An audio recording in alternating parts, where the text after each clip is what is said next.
Okay, good morning. The public safety meeting will come to order. It is 9:40 a.m., April 29th, 2025. I'm Robert Kettle, Chair of the Public Safety Committee. Will the committee clerk please call the roll? Councilmember Hollingsworth. Councilmember Moore. Present. Council President Nelson. Present. Councilmember Saka. Here. Chair Kettle. Here. There are 4 members present. Thank you. Councilmember Hollingsworth is en route. Always welcome, Councilmember Rink. And I believe Councilmember Rivera may be joining in. We'll keep an eye, see if she does. Always welcome non-committee members to our committee. If there is no objection, the agenda will be adopted. Hearing and seeing no objection, the agenda is adopted. Starting off with the chair's report, I wanted to start by saying, nearly 15 months ago, we said to the men and women of the Seattle Police Department, give us 1 year. Obviously, 15 months ago, we were having a lot of troubles across many fronts as it relates to public safety. And one of the biggest challenges was SPD staffing levels. It was a big challenge. And so that was what we said nearly 15 months ago. And what we've been doing as a committee and as a council, is to have our strategic framework plan to identify our public safety challenges. And one of them was SPD staffing. And then we took action in different ways. And tied to this, particularly given today's topics of today's meeting, is to ensure, as I said yesterday in a press conference, working with our accountability partners to ensure that we have constitutional policing. And we've been doing this work, not just on the accountability partner side, but across the board as it relates to our strategic framework plan and to bringing on more police into our force. Yesterday, I had a comment in the press statement that said, the Seattle Police Department's success is significant after the challenges we and so many other cities have faced with police recruitment. As the Public Safety Committee Chair, police staffing and retention make up one of the most important pillars in our public safety approach. After passing more than a dozen public safety bills last year, I am pleased to see that the impacts we as a city are having that can help make these residents feel safe. Residents across our city. And in my remarks at the press conference, I also noted, the role of the city council. Yes, the executive, the mayor, the chief of police have their role, but we have our role too, and it's not just regarding police hiring, but more broadly, in creating an environment that is supportive while maintaining accountability in our constitutional policing approach. That's what I said. It's about this council showing up at roll call, at community meetings, and on the street, and engaging with communities across our city to address the public safety challenges that we face.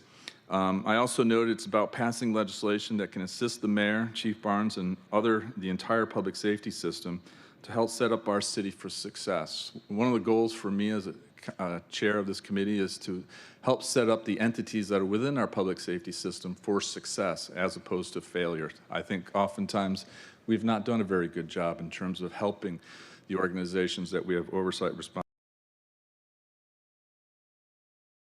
Council President for the public safety bills that came out of the committee that she chairs, Governance and Accountability, and also Councilmember Hollingsworth, because there's a few small technology bills that came through her committee. So this has not just been the Public Safety Committee. It's been a team effort across committees and this council. And it shows that we understand that while we're not in the chain of command of the Seattle Police Department, that we too have our leadership responsibilities. And these leadership responsibilities also pertain to oversight. And I think that's a great segue to what today's meeting is, because part of the oversight is working with our accountability partners and their oversight responsibilities to ensure that we are doing a better, smarter for our city. So, with my chair comment complete, we'll now open the hybrid public comment period. Public comments should relate to the items on today's agenda or within the purview of our committee. Clerk, how many speakers do we have signed up for today?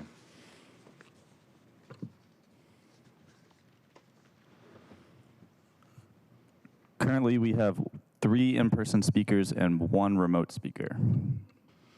Okay, each speaker will have 2 minutes, and we'll start with the in-person speakers. Please, can you first read the public comment instructions? The public comment period will be moderated in the following manner. The public comment period is up to 60 minutes. Speakers will be called in the order in which they registered. Speakers will hear a chime when 10 seconds are left of their time. Speakers' mics will be muted if they do not end their comment within the allotted time to allow us to call on the next speaker. The public comment period is now open and we'll begin with the first speaker on the list. The first in-person speaker is Agnes Govern, to be followed by Amy Summers and Howard Gale. Good morning. I'm Amy Summers, and this is Agnes Govern. We're with a community group called Proactive Persistent People for Progress, and we're with this committee that works on the criminal legal system.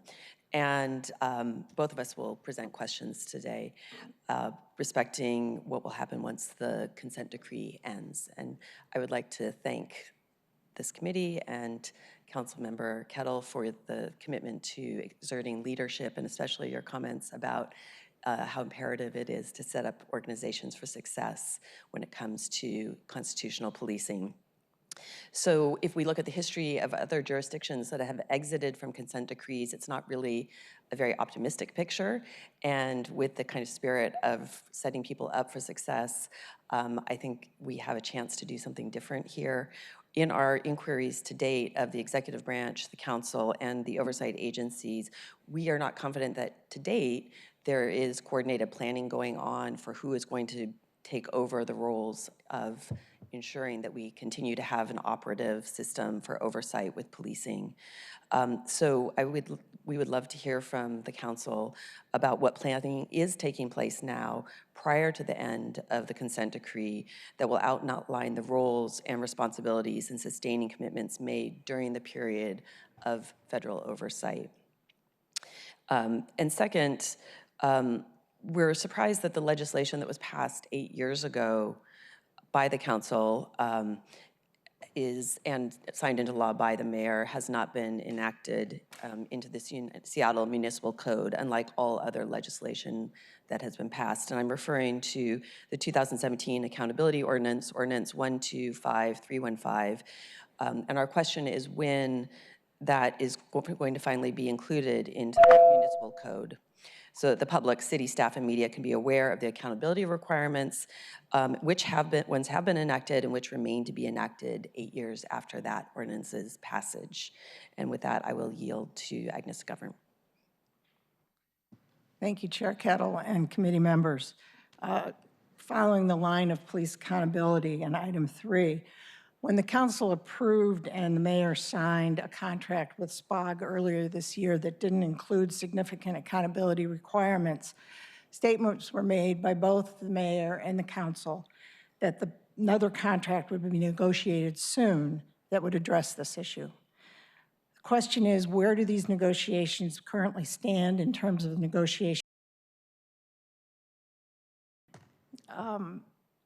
When might the public see the results of these negotiations, which would allow us to see what public accountability provisions have been negotiated with SPOG? In 2020, an agreement between a previous public safety chair and a previous mayor, the roles of the OIG, the OPA, and CPC, as well as council staff, were expanded in terms of their participation in CBA negotiations. It also promised, and I quote, that once the contract negotiations are complete and contracts are ratified by the union members by union members and the city council, the accountability partners and the city council representative will provide input into the first public report that will be issued by the labor relations director. Our question is, has this report been issued? And if not, opportunity. Thank you. Next up, Howard Gale. Morning. I have much to say, especially given the failure of the CPC to hold consent decree mandated yearly town halls to hear from the community, and my inability to provide over 80 minutes worth of public comment over the last 2 years, because the CPC is one of the only Seattle commissions that prohibit public comment. The first slide in today's CPC presentation absurdly claims that they are, quote, uplifting community voice and police accountability. Yet a top-line conclusion from a June 22 report commissioned by the CPC at a cost of tens of thousands of dollars, that would be this report here, says, quote, the CPC's engagement of the public is a subject of much criticism regarding who it engages and how. CPC's community engagement to date is lacking depth. CPC is viewed as uninvolved and disconnected from the community, only engaging certain voices they agree with and transactional in their engagement. The CPC has gone from excluding the community it is supposed to represent to being actually hostile and attacking the community, as they did back in 2023 when they actually attacked a person in the community whose brother was shot and killed by Seattle police. They actually verbally attacked that person and demeaned them. In January of this year, 2 of 6 jurors in the King County inquest found that SBD officer Jared Keller's use of deadly force in the 2018 killing of Iosea Falatogo was not legally justifiable and was in fact criminal. Based on the jurors' comments at that trial, at least 5 and possibly all 6 jurors found that either Officer Keller, SBD policies, and all the officers on scene's actions caused the unnecessary killing of Falatogo. Yet our much celebrated police accountability system across all entities found the killing to be, quote, lawful and proper, unquote. How is it possible that our police accountability system could not recognize a failing clearly recognized by jurors? And finally, last month, the SBD killed the 19th person in a period of less than 14 years who was brandishing an edged weapon or had no weapon at all in their hands when killed. 14 of these people were clearly experiencing a severe mental health crisis, and yet every one of these was deemed lawful and proper, and the CPC was silent in every one of those cases. Thank you. Thank you. The first remote speaker is Valerie Schlardet. Please press *6 when you hear the prompt. You have been unmuted.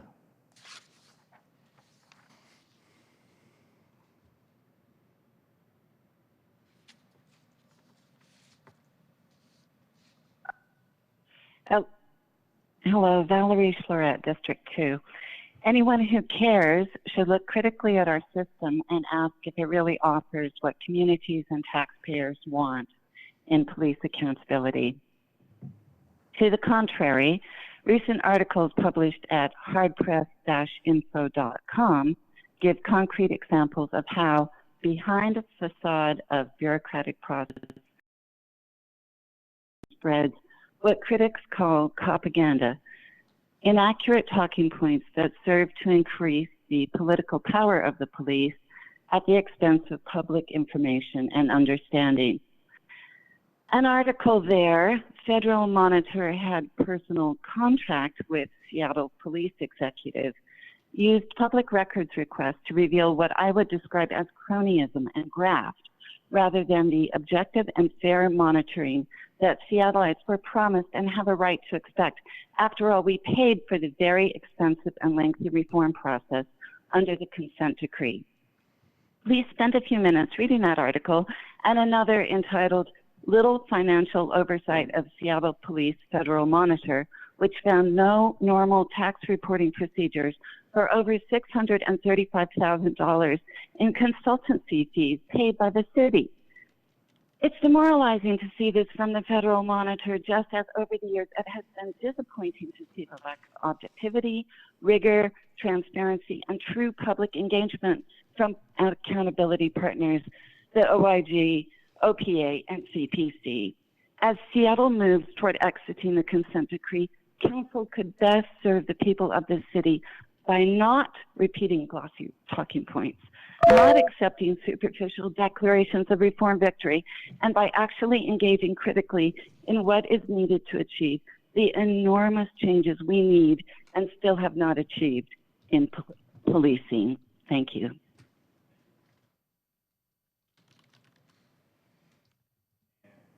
And our last remote speaker is David Hain.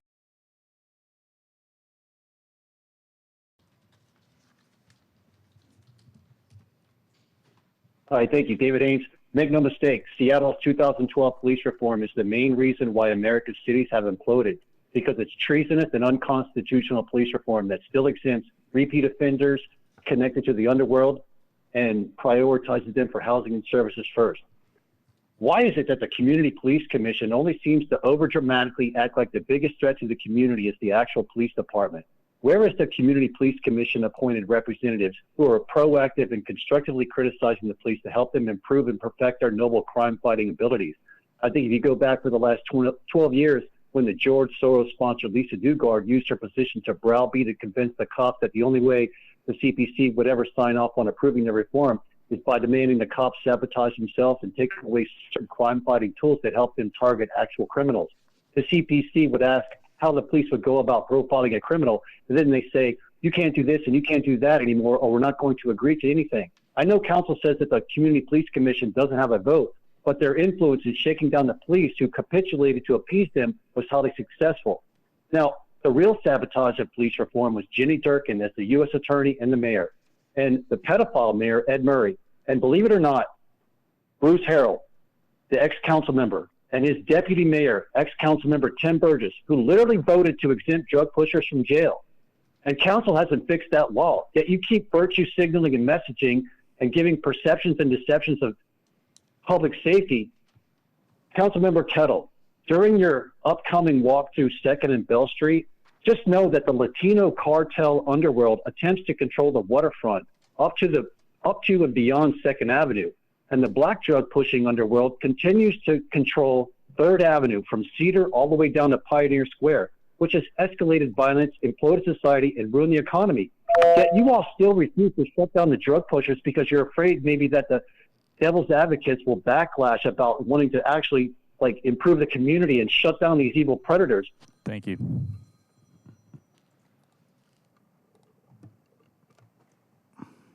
There are no additional registered speakers.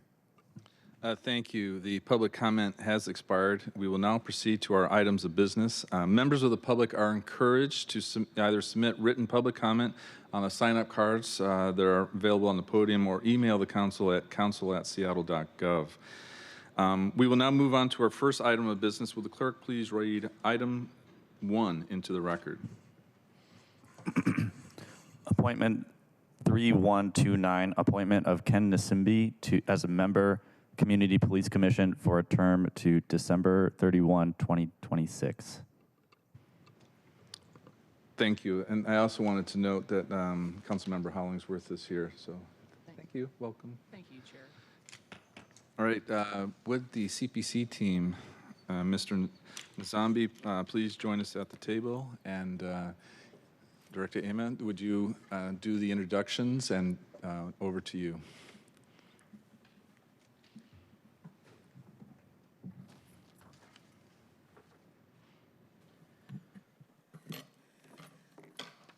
Council members Amachi, Alagbehi.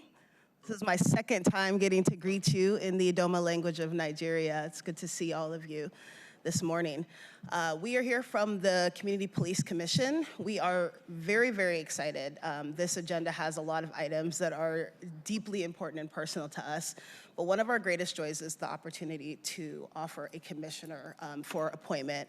And in this case, Mr. Ken Nsimbi is actually a council appointee, and so we appreciate the council chair for this appointment. One of the many things that we really value in commissioners is a deep sense of commitment to community. And Mr. Nsimbi brings that. He brings over 25 years of very deep-rooted youth advocacy, racial equity, and social justice advocacy with many different diverse communities, including immigrants and refugees. He is trilingual, speaking English, Swahili, and Luganda. And so the opportunity to really represent many of the diverse communities that are a part of Seattle is a huge gain for the commission. He also works for King County, works for the King County Executive Office, working on programs formerly known as Zero Youth Detention, but dealing with diversion programs and alternatives to youth detention. And so we were really looking forward to just the opportunity to be able to work with him on this commission.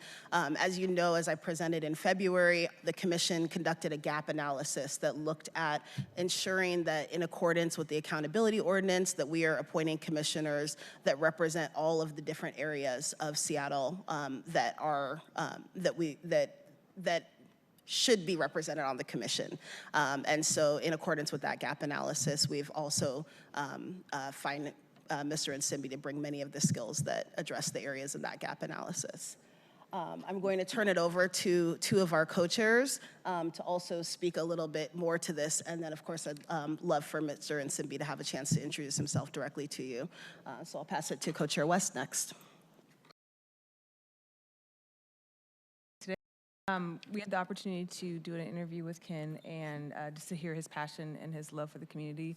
I've had multiple thoughts of like, what our team needs, and Ken meets a lot of that. We have a clear direction of where the CPC wants to go, and everything that Ken was talking about and his passion, his experience, his lived experience at that was just really groundbreaking in what we want to actually do and to steer the direction of the CPC. So I'm extremely excited for him to be appointed here, given the opportunity to help out the CPC go where it needs to go in the future. Good afternoon, Joel Merkel, co-chair of the Seattle Community Police Commission. I've been a co-chair since about 2022. So I've seen a lot of commissioners come and go, a lot of new commissioners appointed, and I've seen a lot of the arc of the CPC over the last few years. And I'm very excited today for this nomination, and because one of the most important assets of the CPC is our commissioners, and especially their connection to community and their lived experience. And when we have been interviewing candidates recently, you know, this one just jumped out in terms of all of those things that you know, he's offering, particularly the lived experience, the deep roots to the community. And I'm particularly interested in the work that he's done on zero youth detention and all of the connection he's had in the community with criminal justice affected youth. So I'm grateful that the council is putting his name forward and nominating him, and I'm thrilled to be able to work with him moving forward as a commissioner. Thank you. Thank you. Okay, now I guess the floor is yours. Please introduce yourself and your background and what you're looking to achieve. Thank you, Chair. I also want to say thank you to the council members for having me. And I need to take the three of you everywhere with me because those are very generous words to what I do. As my name is Ken Nsimbi, a local here in Seattle, coming in from Kenya. And I'm indeed very passionate about community because the reason I'm sitting in front of you here today in this very position is because of what community has done for me. A single mom when an African boy landed in SeaTac in 2001 with his siblings. We did not know that you guys had snow here because I'm not used to that weather. Touchdown, and when we got here, got to experience what the American dream looks like. Part of that, 6'3", dreadlocks, doesn't get me that far, is what I come to find out because of just my look. They get to know me and they know the heart, but if you see me, unfortunately, that brings up a lot of things for people. And when you kept hearing the commissioners refer to lived experience, that's my story when it comes to being stopped, being put on gunpoint, and then being harassed, and then they find out who you work with, they find out who you are, they find out you don't have a single ticket on your record, and then, but over and over having to go through that, and then working with the young men and women that we serve, whether be it in juvenile detention or just homeless youth and young adults that I also worked with for around 6 years, getting to see the anxiety that happens with when the police walks in the room, for whether it could be a small disturbance or whatever the case might be, led me into this. I was excited when this opportunity came up because I've seen police, community policing and working closely with the community work extremely well. And that is my vision, and that's my goal, and that's to continue the great work that's being done on the commission. I think we're stronger together than divided, and being able to speak into that, being able to work onto that, and being able to advocate in the several communities that I work with. Currently, the biggest one is the immigrant population that's also facing some tension, but then being able to come through and share the experience, being able to work with all the sides in unison to create a safe and thriving community is what I desire. It's what has gotten me to where I'm at, and it's what I've seen help successful young people and just changing the narrative of what that would look like. So I'm not going to go any further without taking time, but Councilmember Kettle, thank you for the invitation, and I will make the whole group proud because I'm excited to connect my community connections and build those bridges that I've been building this past time since landing in the US. Thank you. Mr. Nsimbi. Usual custom here on the committee, I always turn to my vice chair, Councilmember Vice Chair Saka, to start off with any questions or comments. Thank you, Mr. Chair, and thank you. How do you pronounce your last name? Nsimbi. Nsimbi, Mr. Nsimbi. Yes, thank you very much for being here today. I applaud and commend your dedication and commitment to serve your community, our community in the city of Seattle. This is tough work, and it's tremendously impactful work as well. And so I applaud your service and your sacrifice. You'll learn. Service requires sacrifice. And so just want to say thank you. And I appreciate your immigrant story. That's the American story. I, too, am a proud son of a Nigerian immigrant. So I guess that makes me first generation. And I understand firsthand the struggle and sort of forced assimilation sometimes and kind of what that looks like. So in any event, I appreciate the depth and breadth of your professional experiences, your personal experiences, community experiences, and importantly, lived experiences. And I think the commission would be well served with your leadership on this body, because your perspective matters with the direct lived experiences. So I'll stop there. Thank you, Mr. Chair. Okay. Thank you, Councilmember Saka. Council President. Thank you for stepping up, and I am very interested in the professional experience that you bring, because I'm very concerned about our youth and how well they're being served by the programs that we have to divert from violence and interrupt the school to prison pipeline. So I think this is an area that's extremely important to focus on. I noticed from your resume that you manage a contract budget of $2.4 million through day-to-day supervision and monitoring of 7 youth provider partners and alignment issues across 15 King County housing sites. That's a lot, and I don't know very much about the King County Housing Authority. I know more about the Seattle Housing Authority, so I'm not sure what kinds of programs they offer.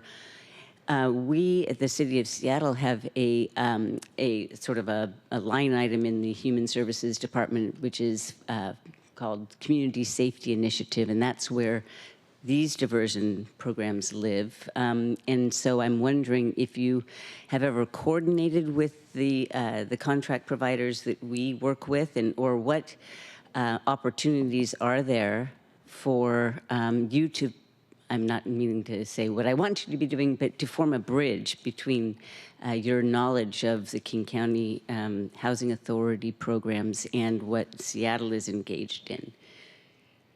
That's a great question, Council Member Nelson. Fortunately, because of my role at King County Housing, I was offered a position at King County. If you've seen the resume, the next one on that was the contract manager to Prison Pipeline. So with that was a bigger budget, and it also expanded my network with providers. And with that one, we were able to directly fund 12 organizations that 5 of which did diversion programs. So that's Community Passageways, GEM in Kent. So I have all those currently right now in relationship to be able to bring those with me onto this commission.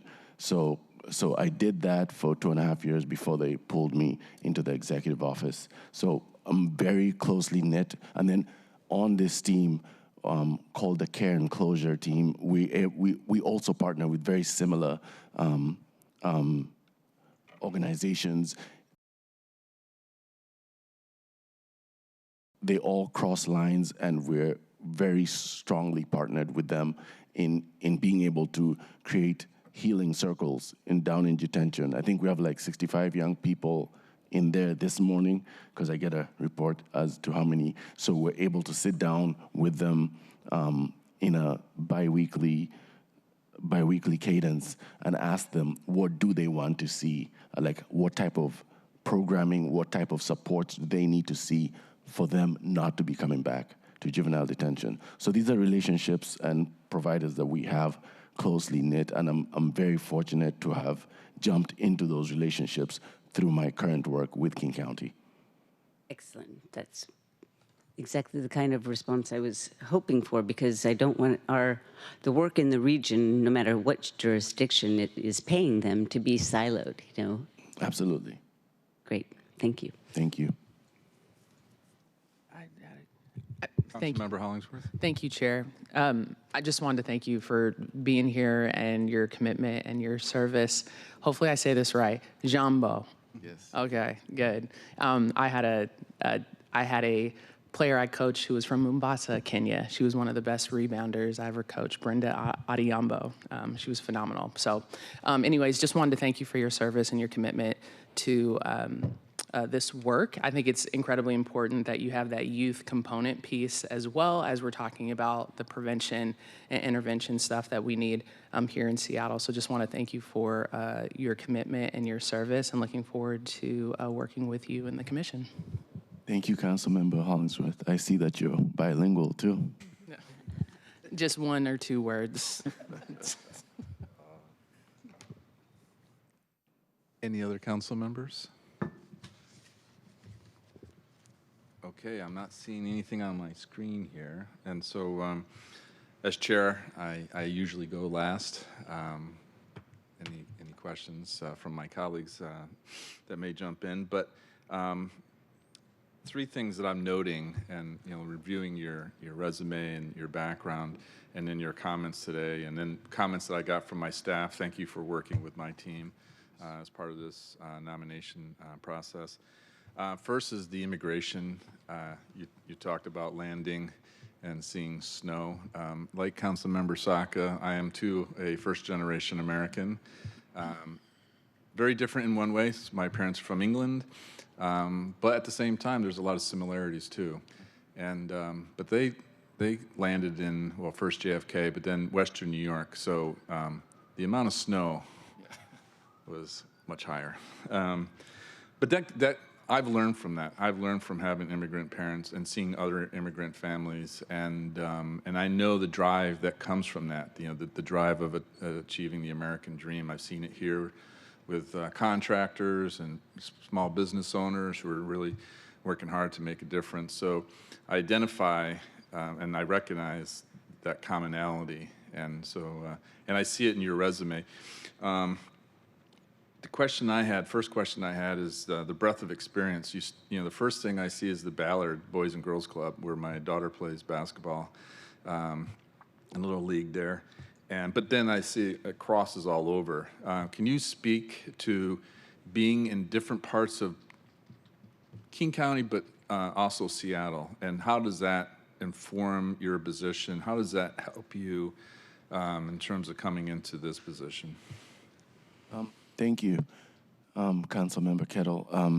I will touch on the Ballard Boys and Girls Club. I was also a coach there for 3 years. That was actually my first job in the United States, so it holds a special place in my heart.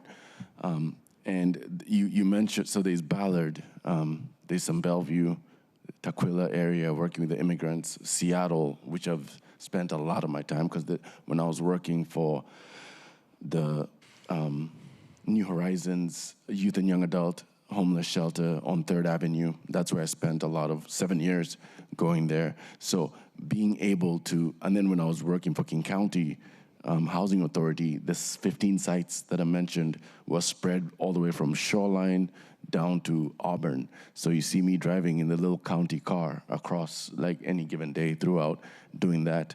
The importance of that was getting to see just the different need based on different areas. But mainly in Seattle, I've seen that young people, even from outside, from whether it's the South and the North, congregate from the data that I'm seeing, especially working with the juvenile detention, whether you're coming into South Center, whether you're coming into downtown for whatever activities, a lot of the things happen here locally.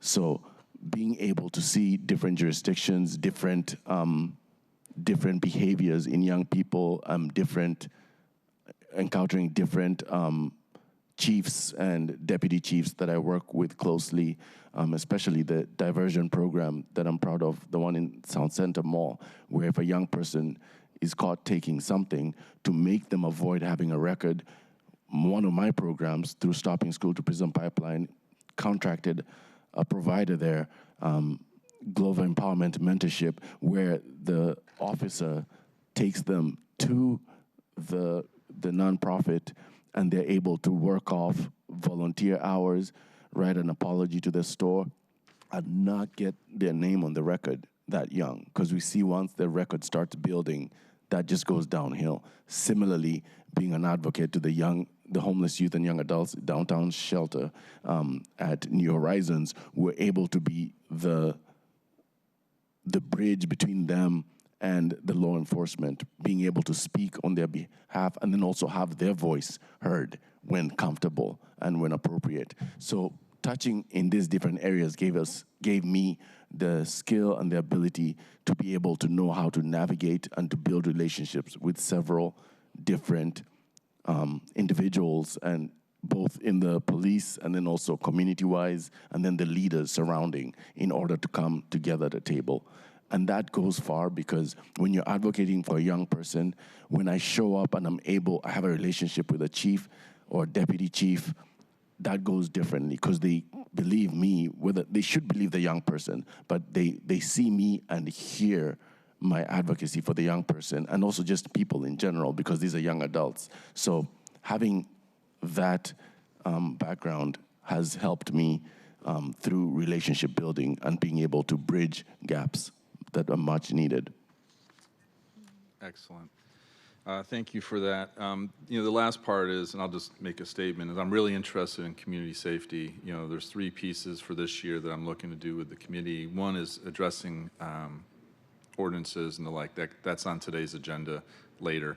The other piece is a functional criminal justice system, because we do have our problems, which plays into other issues, like I said in my chair's comment, like recruitment and retention of officers, for example.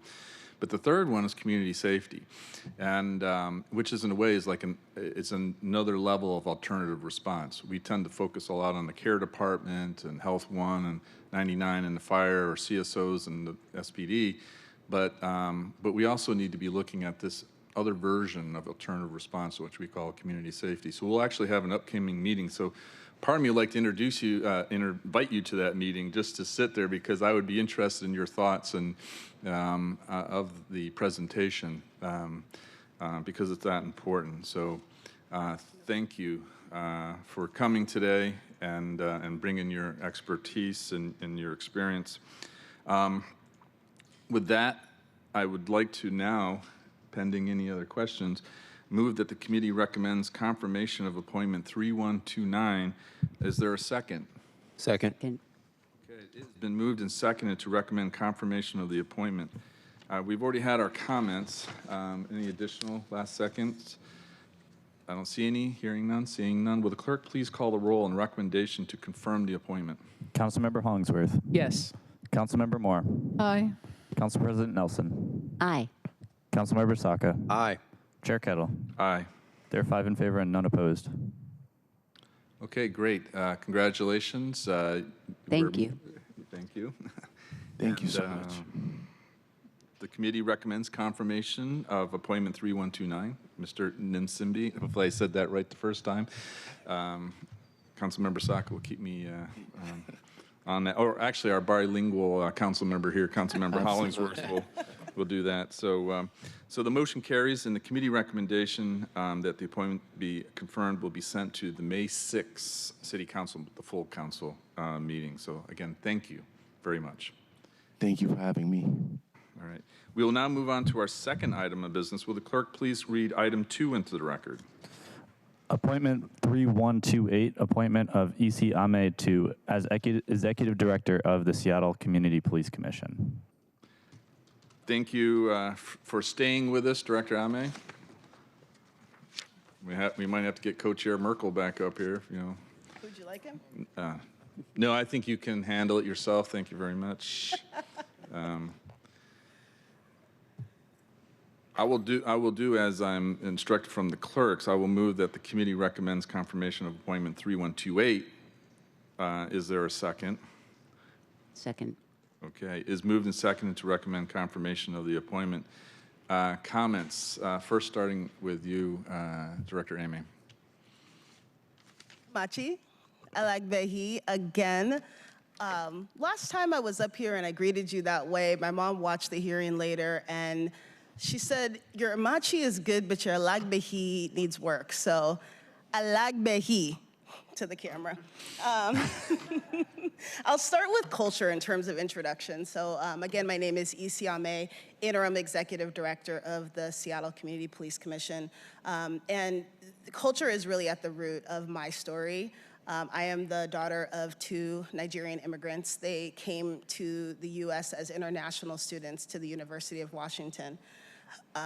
And during that time, it was even harder than it is now to make that journey from a small village in Benue State, Nigeria, all the way to this big university. And the kind of ethic that they instilled in me is the reason that I am sitting up here today.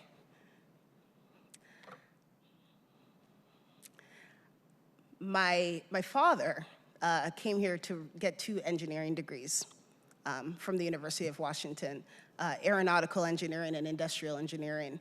And during that time that he was studying as a student, we were still in Nigeria.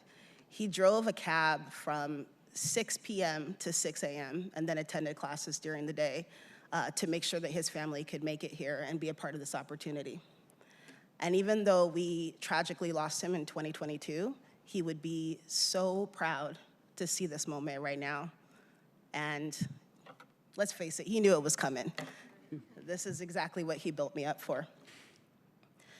So I say that to say that my culture and that story of immigration and coming here for opportunity, but also coming here to deeply invest in communities so that everybody can enjoy that same opportunity, that is my passion and that's what drives me. Professionally, I'm an attorney. I've spent almost a decade of my career in Olympia and state government. I worked for 3 or 4 different state agencies, but I started with DSHS. I started with the Department of Social and Health Services. I ran the statewide program on racial disproportionality, and that focused on the child welfare system and its pipeline to the juvenile justice system, because there are some significant crossover populations. I moved on and became the chief legal officer for the Department of Commerce, and had an opportunity to really think about all of the different ways in which government impacts the many systems that the communities experience and interact with. Part of the journey for me, coming from being an attorney and all the different paths that you can go on that way, the direct representation path, but really what led me to government was the opportunity to look at systems. It's not just, this case is closed and you move on to the next one, but it's really looking deeper at what is driving those cases in the first place. And so I'm about systems change. I'm also about anti-racist and pro-equity principles embedded in government. That is what our communities deserve. Communities have been historically disenfranchised, particularly Black and brown communities, immigrant and refugee communities. Many other marginalized communities have been disenfranchised from the very services that government has, should be bestowing upon them. And so for that reason, those anti-racist principles, that means making sure that community has a front seat at the table. Equity principles say that those that are most impacted by the decision-making of government should have a voice in it. They often have the best solutions. If you're most impacted by policing, you're also the person who has the best solutions about what we need to do in terms of policing. And that's really the CPC's mission, and so I'm really excited to be here today. It's my second time with the City of Seattle. The first time I served as the Deputy Director of the Seattle Office for Civil Rights. It was 2020. For about 2 weeks, we attended meetings about something called coronavirus, and we didn't exactly know what that was. And within 2 weeks, we were focused on sending our entire workforce home. And then, as the Civil Rights Office in Seattle, we had to quickly pivot to respond to what the nation called its racial reckoning around police brutality and racism, but was really something that communities had been knowing and experiencing for a long time before that. I moved then to King County. I spent time as the Deputy Director of King County's Office of Equity, Racial, and Social Justice, and was a part of making sure that that office was not just a functional office in King County, but actually then was codified into the county code as a permanent entity. Here at the CPC, one of my focuses has been building a highly functional and healthy organizational culture. The CPC, about 6 to 8 months ago when I came on board, was in a state of deep transition. We had an almost 100% turnover of its staff. And now the organization is highly functional, is healthy, is engaged, is passionate, is invested in community, is cross-functional. But I'll have a lot more time to talk about them because I'll be up here again in a moment for this presentation. So let me get back to me. I'll just talk for a moment about a few different goals, and then I'll yield to any questions that you have. Right now, as the interim executive director of the CPC, I've been focused on building relationships. That means internal relationships across city government. That means external relationships in communities. And when we think about building relationship in community and government, I think often our real challenge is to reach past the communities that already have access. So the folks that are most impacted by policing in Seattle, quite frankly, have the hardest time making it to a 9:30 a.m. public meeting to share their commentary and how they're impacted. They have a hard time making it to our 9 a.m. public meeting, quite frankly, although we do allow for public comment. It is a challenge to be able to reach to those that are furthest from justice. And so that really is our mission right now, is how do we meet communities where they're at. Another priority for me is right-sizing our resources. I think that money needs to follow the mission. And right now in Seattle, we are in yet another budget deficit scenario. And so I think that, as I'll share with you more later in this presentation, I think that right now is a time where our investments are going to communicate our values. And third, making sure that we center community in accountability. As Seattle looks at the possibility of a post-consent decree future, what does it look like to make sure that our accountability system is strong enough to stand on its own without oversight?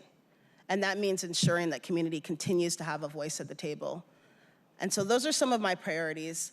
I'll stop here and yield to any questions that you have. Thank you very much for having me. Thank you, Director Ameh. Appreciate your comments. And I think most of us have interacted with you in many ways. Obviously, I've had many meetings with you in my office, but I will shift to my Vice Chair Saka. Any questions? Thank you, Mr. Chair, and thank you, Director, for stepping up in your willingness to serve anew in a more formalized approval capacity. And thank you for sharing more about your own sort of background and journey, your immigrant experience. Very important. Again, that's the American story, and I'm glad you understand who you are, where you come from, and because maintaining that as your focus and as your North Star, it'll help tune out. Will help you focus on what really matters most. So, because there's always a lot going on, and you have to navigate a lot of divergent views and opinions even, and you have to listen to them all. But staying principled and true to your North Star, whatever that is very important. So thank you for your willingness to serve, and yes, absolutely, your late father would be tremendously proud of you and your accomplishments and your achievements, and even being here today. My father, again, is a Nigerian immigrant, so I'm first-generation American. I think that's what that makes me. I don't know those. Yes, you are. But in any event, and he's unfortunately in somewhat ailing health himself as of late. But I had a chance to pick his brain and better understand, how he came from Nigeria ultimately to the United States, and it's just excellent story. Long story short, ended up he had a one-way ticket to the United States on a student visa in Lagos. Ended up in New York. And the first person, his primary point of contact he was going to stay with to go to school, apparently no longer lived there. And so knocking on the door, person didn't even live there anymore. So his backup was in Minneapolis. So he bought a one-way ticket from New York City to Minneapolis, and didn't even have an exact address. He just had a name of like his sort of backup plan. And he got in a cab in Minneapolis-St. Paul Airport, and the cab driver's like, "Where do you want to go?" He's like, I want to meet my friend. Here's his name. And he's like, "I don't know who that is, but I do know in Minneapolis there's this 15-story apartment building where a lot of African immigrants live." Took him there. Lo and behold, that was a place where his backup ended up living. And so he stayed with them, went to school, and where he later met my late mother. In any event, the immigrant experience is real, it's important, and it's an important part of our collective identity, not just your own individually, not just your own as part of our broader Nigerian community, not just yours as part of our African community, or the broader, descendants of African or people of African descent. So yes, your late father would be tremendously proud of you, and thank you for your willingness to serve. Love to learn more about kind of some of your goals for the organization, and specifically what you would hope to accomplish in the near term, let's say 6 months to a year. If confirmed to this appointment, what would you hope to accomplish in the next 6 months to a year? So kind of shorter term, and then longer term, let's say 3 to 5 years. What would you specifically hope to accomplish? your question, and thank you for your story as well. It's shocking how many similarities there are about just as a practical aspect, the immigration journey. My father almost didn't make it to Seattle because he was pronouncing it as Seattle at the airport. Anyway, thank you for your question about the short and long-term priorities for the organization. You're forcing me to give a lot of spoilers about the presentation that's coming up a little later. I'm going to tell you, but it's good stuff. So I'll share it now and I'll share it later as well. We're focusing on a plan for expanding our influence during the 2026 legislative session because of the state of transition that ability to do the robust legislative advocacy that we would like to as a highly functioning organization wasn't there.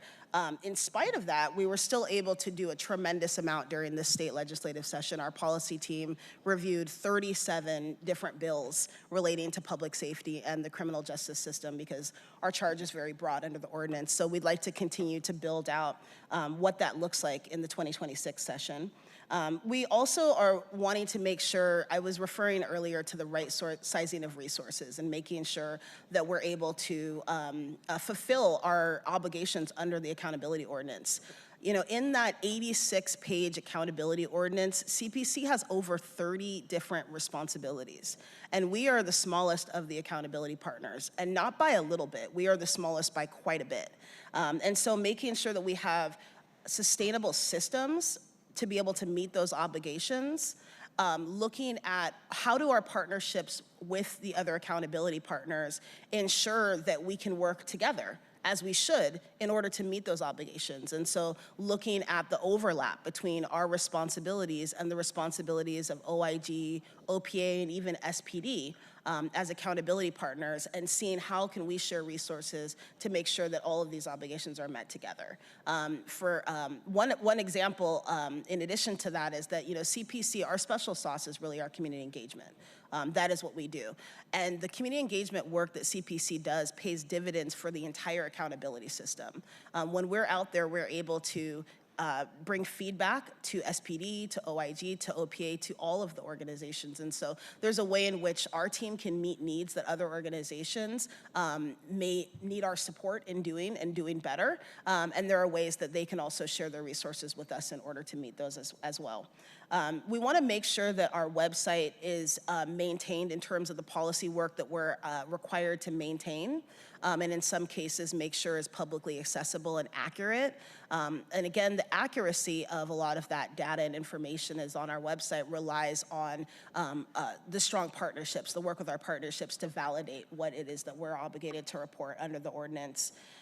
We also want to make sure that we are developing both materials but also policy recommendations that are responsive to the community concerns and needs that they have prioritized to us. So that is, in essence, building an effective community engagement feedback loop between our community engagement team and our policy team, and then make sure that that when all of that happens, that we're also telling the story and making sure that we are creating not just an opportunity to be able to gain insight from the community, but also make sure that that's amplified in government as part of our role.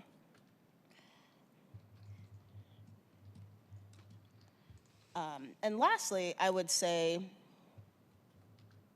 that we're focused on a continued review of public safety policies. We have a number of them that have risen to the forefront as the crowd management ordinance has shifted off our plate and now gone into effect. But when it came to the crowd management ordinance, CPC influenced almost every amendment that became part of that past legislation. And we're very proud of that.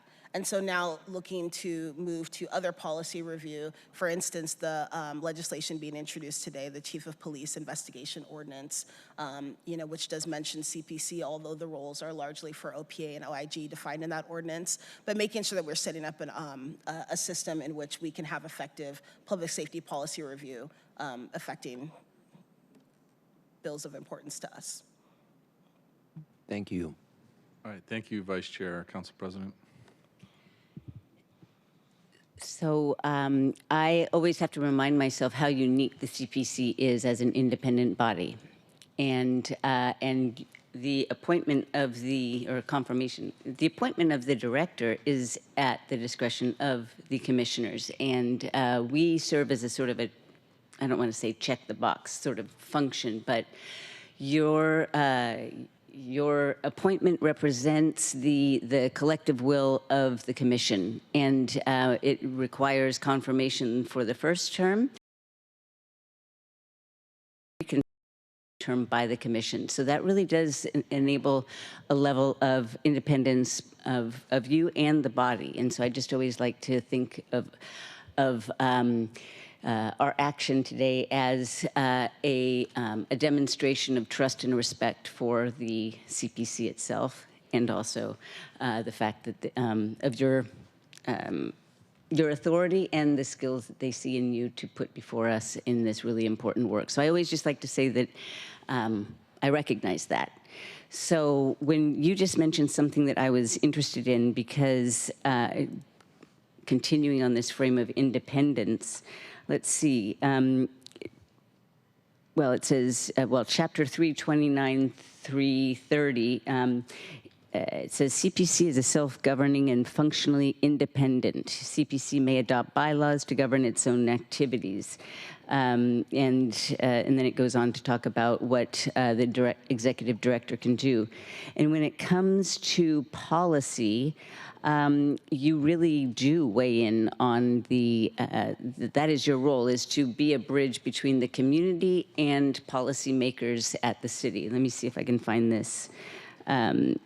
It's 300C. CPC shall review and provide input to OPA, OIG, SPD, and other city departments and offices, including the mayor, city council, and city attorney, on the police accountability system, police services, and SPD policies and practices of significance to the public, consistent with the purposes of this chapter. So you will not be at the table as we're discussing the draft legislation at the end of this meeting, but I just wanted to ask if you have been engaged, or has CPC been engaged in providing feedback on that legislation, or in crafting it up to its point?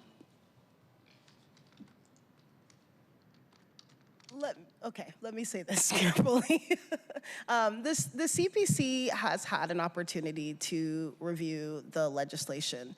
I think that one of the things that is both a challenge and a necessary part of our operation is that we require significantly longer to do our job right. And the reason is that when we provide commentary on legislation, when we're providing our policy review and analysis, it is not on our own behalf. It's not what Eci thinks about the legislation, or what Taryn thinks, or what Danny thinks, or Masuma, my policy team. It's about what does the community think, and us making sure that we're amplifying that voice. And so CPC's review process for legislation requires time for us to be able to do the necessary community engagement. And that usually is a 3-part process. It's really hard to go to the community, especially folks that are operating in survival mode, those folks that I was mentioning earlier that are furthest from justice, that are most impacted by policing. You cannot go to them with a complex piece of legislation and say, well, what do you think about this? And do you see this subsection here? And here's the requirements, and here's the process as it is right now, and here's what this legislation would do differently. So there's a necessary piece of public education that involves making that accessible, right? Using those, culturally competent and culturally responsive communication terms to make sure that we are building understanding around what does this mean and how does this impact communities. So that's the first part. We hear how it affects them in a practical way, and we take that information, and then we do the third part, which is amplify that and make sure that we are representing that, including that in the legislation as we provide that. I can't say that the timeline provided for CPC's review of that legislation allowed us to do that full process as we'd like to. And so there are times that we are doing the best that we can under the circumstances, I think it's also one of the reasons why, as you saw Mr. Nsimbi's appointment today, that's one of the reasons that our commissioners are so specifically chosen as folks that represent community, as folks that they themselves have been deeply impacted by policing, because often it is them that we are going to when we lack time to be able to go to broader communities and collect the type of developed input that we'd like to. So did the timeline allow us to do what CPC would call the gold standard of community engagement and review? No, I can't tell you that that's the case. Did we do our due diligence in working with our commissioners on our police practices group to take the legislation as we had it, to understand carefully what it meant, to staff them with our policy team's understanding and recommendations, and then to bring back something that is useful in moving forward with that legislation? Yes, we did. Excellent. I thank you for that nuanced and thorough answer, and I want to make sure that you recognize that I did not ask that question to highlight any, not necessarily, any barrier. Here, I'll just say it in more plain English. I just want to make sure. I have often tried to elevate the role of the CPC as a policy-making, influencing body. And so I'm always, and I recognize the barriers that you have because, you know, you're supposed to go out and get input from community. That's a big, that's a big task. And so I'm not trying to identify any fault or shortcoming in your process. I'm just always wanting to make sure that your input is then, whatever it may be and however you get it and however long it takes, is factored into the legislation that we end up adopting. Yes, I appreciate the question very much, and that's how I took it. And you know, I think that part of that answer was also meant to share, you know, the transparency of what we need in order to do our job well, and part of it is what you just demonstrated, which is that, you know, we need the support of all of you on the dais to ask those kinds of questions about how we've been meaningfully included, and to, you know, in some cases to help us to advocate for that inclusion, and that it happen in a manner that's timely in order to do the work that we need to do. So I appreciate that very much. Thank you, Council President. Thank you, Council President. Any other questions? Hearing, oh, Vice Chair. Thank you, Mr. Chair. No, just wanted to amplify and say kudos essentially to something I heard you say a moment ago about the scope of this work and sort of what it entails and doesn't entail. Like, you don't go to communities with a 50-page doc and say, hey, interpret it, like, is this okay to you? Yes. No, there's a heavy education piece where you're essentially explaining the principles involved, and then that's a critical first step.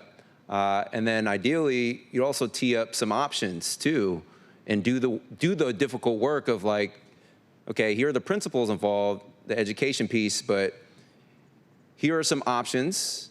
If you don't like this, here are the trade-offs. Here are 2 or 3 options, and then kind of going from there. But very, very difficult, important work, and it's not, you don't show up to any communities and here's this piece of legislation, tell me what you think. Counterproductive, doesn't recognize the work involved to curate the best output. So in any event, I just kudos to you for acknowledging that. I know that's what you all do every day, so thank you.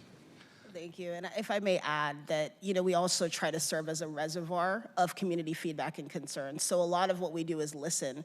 We're not always out in community presenting or bringing our own, you know, what do you think about this? Sometimes we are just there to listen and to make the connections. And things are brought to us, as I'll share a little bit later with you this morning, things are brought to us that we didn't even necessarily ask for. And that's a reservoir. You know, you can ask my community engagement team, Dorian, Mario, and Murgitu, you could ask them, in the last month, what are the themes that you've heard from communities? And they can roll it off like this for you. And so oftentimes that also puts us in the position to be able to say, as we see something coming, this is already what we've been hearing from communities around this issue. And so it's both ways, but you're right, there is a necessary public education piece when we're talking about a specific piece of legislation. Thank you. Councilmember Rink. Thank you, Chair Kettle. This is just a question actually for you today on process. I'm mindful that we have a CPC presentation as well today, but mindful that I know we have a number of other presenters as well. So would you prefer from a standpoint of process if we ask our questions of the CPC now, or do we still intend to have the presentation? Presentation. So, okay, great. So with I'll that, hold my questions with then. And to that point, Councilmember Moore. Thank you. I'll be brief. I just wanted to say I really appreciate, though, the work that we did together on the less lethal weapons legislation. I appreciated. I mean, it was a short timeline, and to your point, it's often hard on things like that to really gather broad feedback from the community on that, on the nuance of it,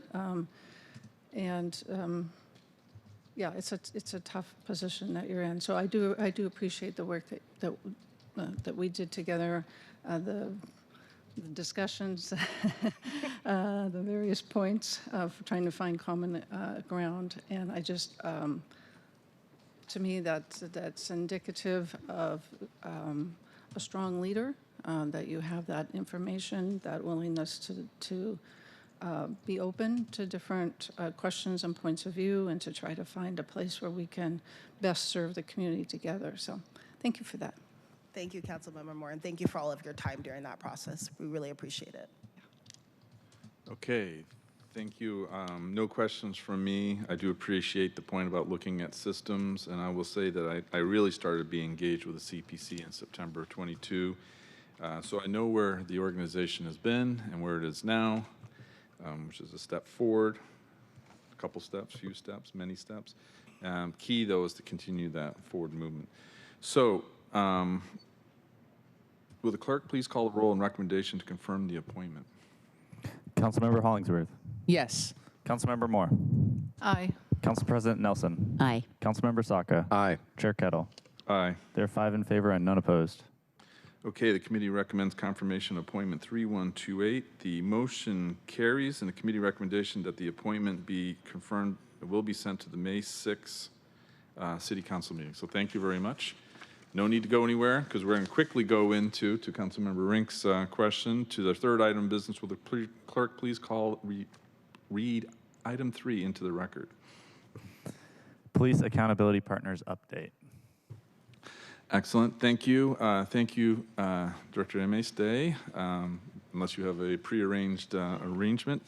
And we will have Inspector General Judge, Acting Director Glenn, Acting Director Ameh, and Mr. Maxey, Chief Operating Officer from Seattle Police Department, join us. Okay, we will start with OIG and then OPA. But please go ahead and introduce yourself for the record, and then we'll turn over to OIG. If everybody can introduce themselves for the record, and then we'll start with you, General Judge.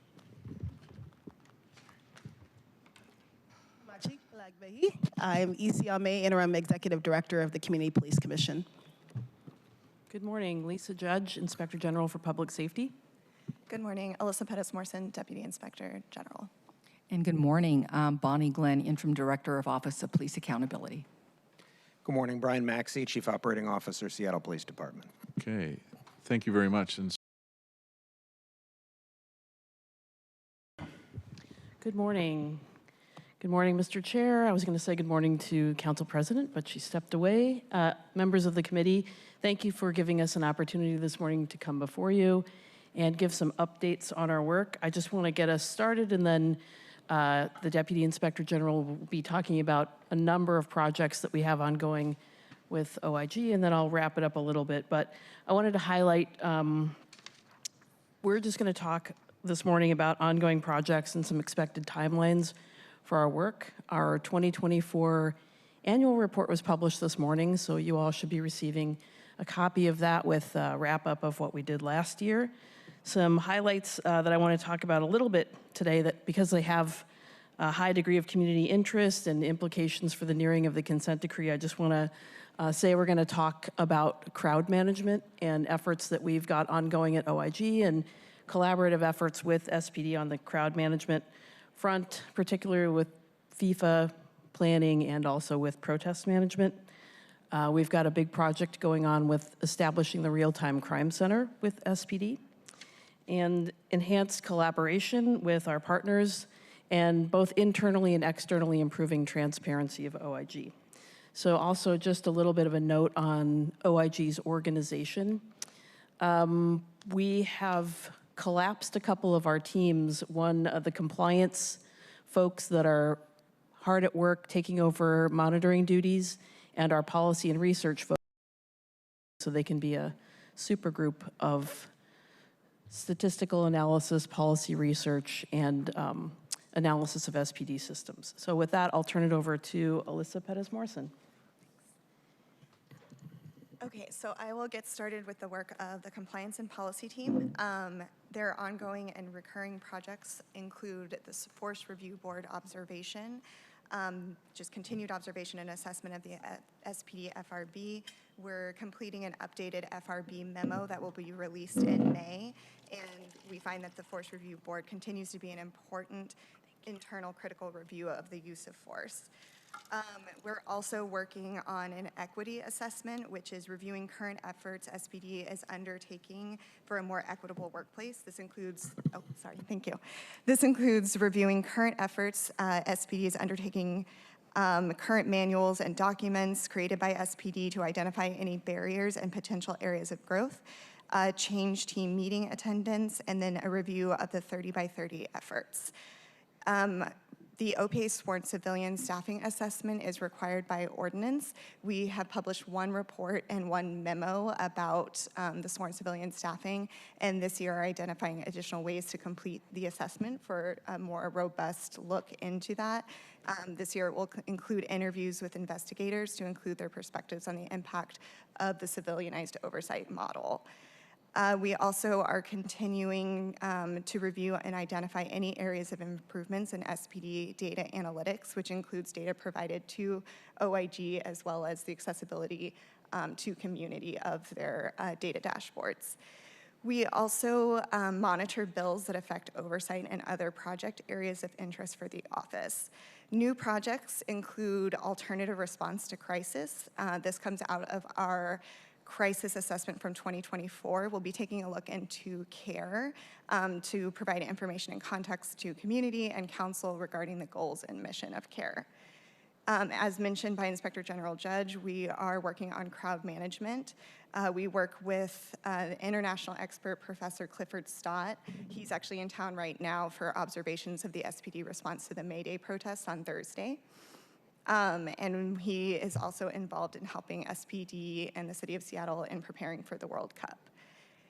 We also have a project involving officer-involved collision review process. We'll provide an overview of SPD policies for investigation of review, exploratory analysis of data from collections reviewed by SPD CRB, and summarize best practices for collision reviews. Oh, and then our SPD mapping project is to create an accessible map for people to kind of see the structure of SPD and how staffing is laid out. Our audits team is working on a vehicular pursuits audit. They're currently drafting the report. It's expected mid-year. We're looking at outcomes, arrests, collisions, terminations, and contributing factors. Our extended leave usage prior to retirement is concluding the field work now. We're expecting that Q3. There was a slight delay due to payroll system transitions, but we're assessing costs and incentives leading to a general practice of burning sick time prior to retirement. We're also engaging in a peer review. The Association of Local Government Auditors require a peer review be performed every 3 years. We passed our first one in 2022. We're also working on our annual surveillance usage reviews, which involves new technology, including the hostage negotiation throw phone and re-review of previous technologies. We also have our biannual 1412. We issued one in February, and another one is expected in Q3. We have an open recommendation to City Council to update the ordinance to reflect modern day information sharing and values of the city. Yeah, if I could just jump in, that relates to the intelligence ordinance and SPD's collection, use, and retention of intelligence information. We're also working on the Controlled Substances Ordinance. We've partnered with the University of Washington Alcohol and Drug Abuse Institute. Our main focus is on how the threat of harm assessment is working in practice. We are currently pending data access for the research team, and that's due in December of 2025. We've also been working on the surveillance pilot program, partnering with the University of Pennsylvania Crime and Justice Policy Lab. We've been working closely with SPD on the implementation of the Real-Time Crime Center, leading to an evaluation of how effective the CCTV, automatic license plate reader expansion, and the Real-Time Crime Center itself are. That assessment is due December 2026. We have started a TASER effectiveness audit. It's still in the preliminary phase, so there's no objective defined yet, and we're surveying the issue. For our investigations team, they continue to programmatic reviews and chief of police investigations. New projects are OPA referral system, documentation system for OPA communications, and the OIG contacts tracking system. All three of those have the goal of us better tracking our contacts with complainants, with OPA, and our work in general. And then we have reports and upcoming discussions. Wow, that was a lot of information thrown at you in a very short period of time, so thank you, Deputy Inspector General, for doing that. Just some other things that don't neatly fall into one of these previously discussed categories, but are on and work that we have in the hopper. As I mentioned, our 2024 annual report is published today. Another report that will be forthcoming is around the concept of excited delirium. It's become an issue nationally in national oversight, and excited delirium has sort of been used probably for, I don't know, what, a couple decades now, to describe a constellation of things that may be experienced by somebody that can lead to death in a fairly short period of time. So there's a lot of new thinking, research around it. We've done a survey of jurisdictions and have some ongoing work with SPD. We've issued some recommendations around not using that term or terms like that, but taking a more individual approach when they encounter folks who might be experiencing some sort of medical crisis that was previously described as excited delirium. As the Deputy Inspector General noted, we have an obligation to report on claims and lawsuits that are filed with the city, specifically related to SPD actions. We do a breakdown, as we're required to do in the annual report itself, but we wanted to do a bit of a deeper dive into that and look at some of the more, definable contributors to why SPD has claims filed against them, what the big contributors are, what maybe we could look at doing to mitigate some of those in the future. So that will be a more extensive report on the claims and lawsuits issue. We have been working on a slight revision of the ordinance related to investigations involving the chief of police that we'll be talking about with you in the next item up before the council. I'm going to let Mr. Maxey kind of weigh in a little bit about this. It says use of force policy review, but this is really about crowd management, the policy that we've all been working on in the wake of council's passage of the less lethal weapons ordinance. So, Mr. Maxey, I don't know if you want to just talk real quickly about the engagement that we've all been doing with SPD. Certainly, thank you for that opportunity. After this body passed the updated crowd management ordinance and the guidance around, and not guidance, but mandates around less lethal weapons, SPD in real time while that was being developed, and then after the passage of that, revised its crowd management policy. We made some significant changes as a result. We actually moved all of the force-related items out of our 8300 use of force policy into the crowd management policy for those tools that are only available for crowd management. This consolidates the world of crowd management in one policy rather than spreading it across many that need to be cross-referenced. As part of that, we engaged with the CPC, with OIG, with OPA in, I believe, 2 or 3 face-to-face meetings in our downstairs conference room. We also received written feedback from these entities, and we've done our best to incorporate as much as we can. Our policy posture is if there's something that's important to one of our accountability partners or to the communities they represent, if we can get to yes on it, we're going to do that, as long as it doesn't impact operational requirements. So we've had a very collaborative approach to this, and we've worked to incorporate all of the feedback we've received. We're not done. This policy has now been transmitted to the monitoring team in DOJ, and we've received their initial feedback and incorporated that, and now we're going to be engaging with the partners again prior to finalization of this policy. We know, for example, that CPC has some outstanding comments they want to bring to us, and we're eager to hear them. Yeah, and I'll just say one of the requirements of the ordinance that this body passed was that OIG and SPD work together to assess protest incidents where there may have been issues of public concern.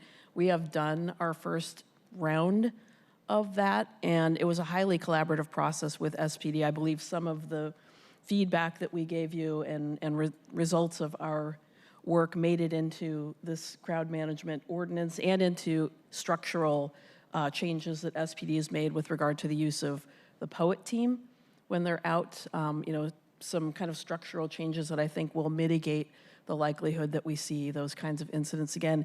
And that's a little bit of a teaser because I think we would like to come back at some point and present that work to you so that you can see in more detail what that process looks like. And then lastly, I just want to highlight that we've been excited about and are ready to focus on really stepping up our engagements in collaboration with OPA and CPC out there and take our show on the road as the three-part stool, I guess. We have a new community engagement person who is meeting regularly with CPC and OPA, and we've got some ideas in the hopper. Very excited about that. We're also working on our internal systems to make them more easily navigable and accessible to the public. We've got our own internal mapping link on our website now where you can go, and makes it easier to kind of find a report that you want or see how our work is organized. But our website is going to be updated. It is awful right now, but that's some of the work that our folks are doing. So that's it for OIG's update. If anyone has any questions or comments, I'd be happy to either entertain those now or at the end of the presentation. Thank you. Thank you, Inspector General Judge. Yes, I'd like to move through the briefs individually, but if there's a direct question to this brief, we can hit or go to the next. Okay, let's go to OPA. All right, excellent. If you can. Sorry, Councilmember Moore. Thank you. Thank you, Chair. Sorry for that. So this was intimated before, but I'd like to know what the possibility of the consent decree continues the work the monitor previously has done during the consent decree. Yes, their work was largely focused on use of force and bias. So we have a very strong presence in SPD's use of force investigation and review processes. I get calls whenever there's a type 3 use of force. I screen it with them to see if it's appropriate for OIG to go to the scene. We do go to the scene of officer-involved shootings. We attend every force review board, give timely feedback on issues. We issue periodic reports about our work with FRB and their progress, their process, all of that. We oversee OPA, so we get to, from that angle, also see issues where force has turned into a complaint or discipline or something, so we are able to track force in that context as well. With regard to bias, the Deputy Inspector General mentioned a couple of projects we have ongoing, and we're not doing a chunky, like an assessment of this or assessment of that, but we've got these pillars of the consent decree that we try to infuse our work in a variety of other contexts so that we're hitting more than just one topic with a particular piece of work. So we've got some work that we're not ready to roll out yet that's a follow-up to the 30 by 30 and kind of gender equity within SPD. We've got the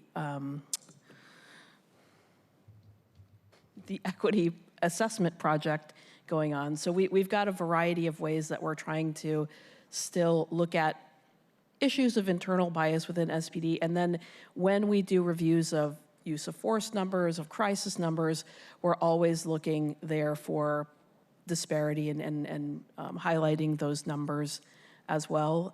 Anything you want to add in about that?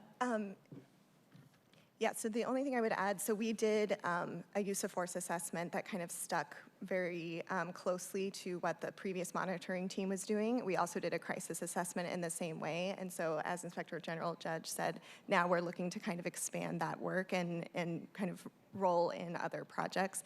But when there's going to be a deeper dive into use of force data, looking at disparity. So there's projects like that that are kind of taking those assessments, but taking them a step further.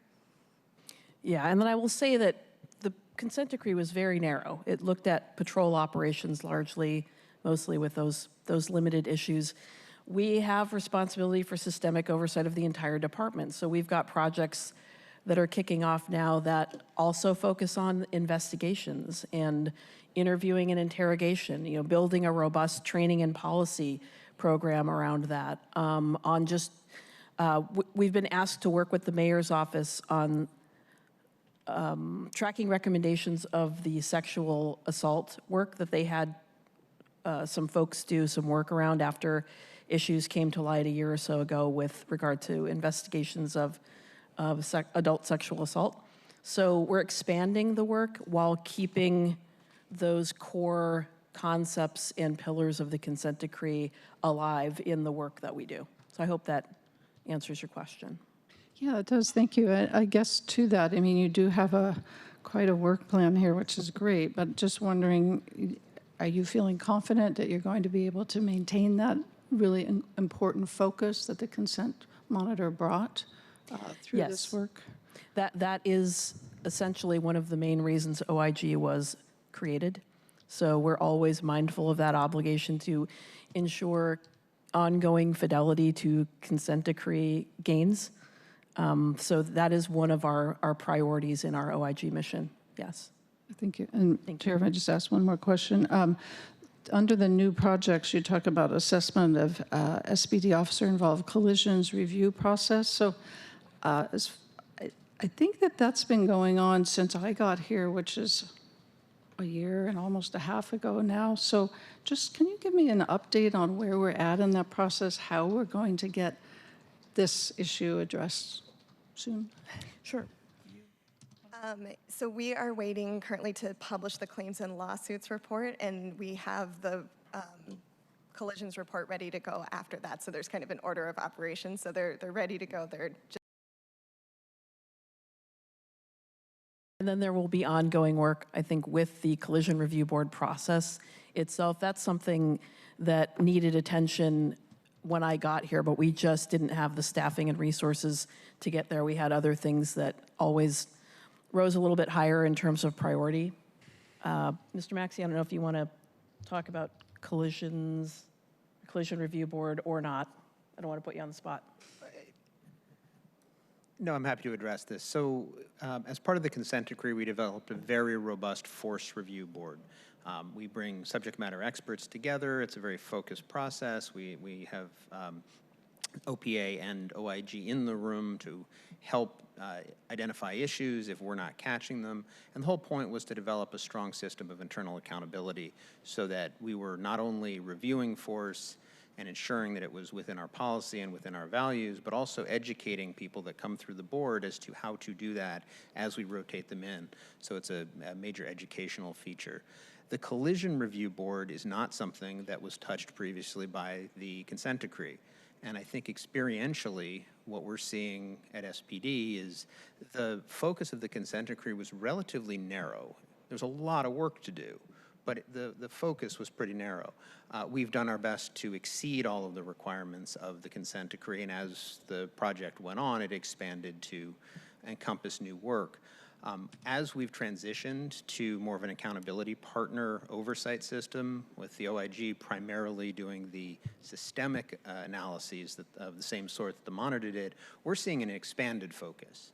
So I think initially to your question writ large, we're seeing more engagement on a wider variety of topics than we did in the waning years of the consent decree. So in many ways, there's a renewed focus on reform and continuous improvement at the department, which we really value.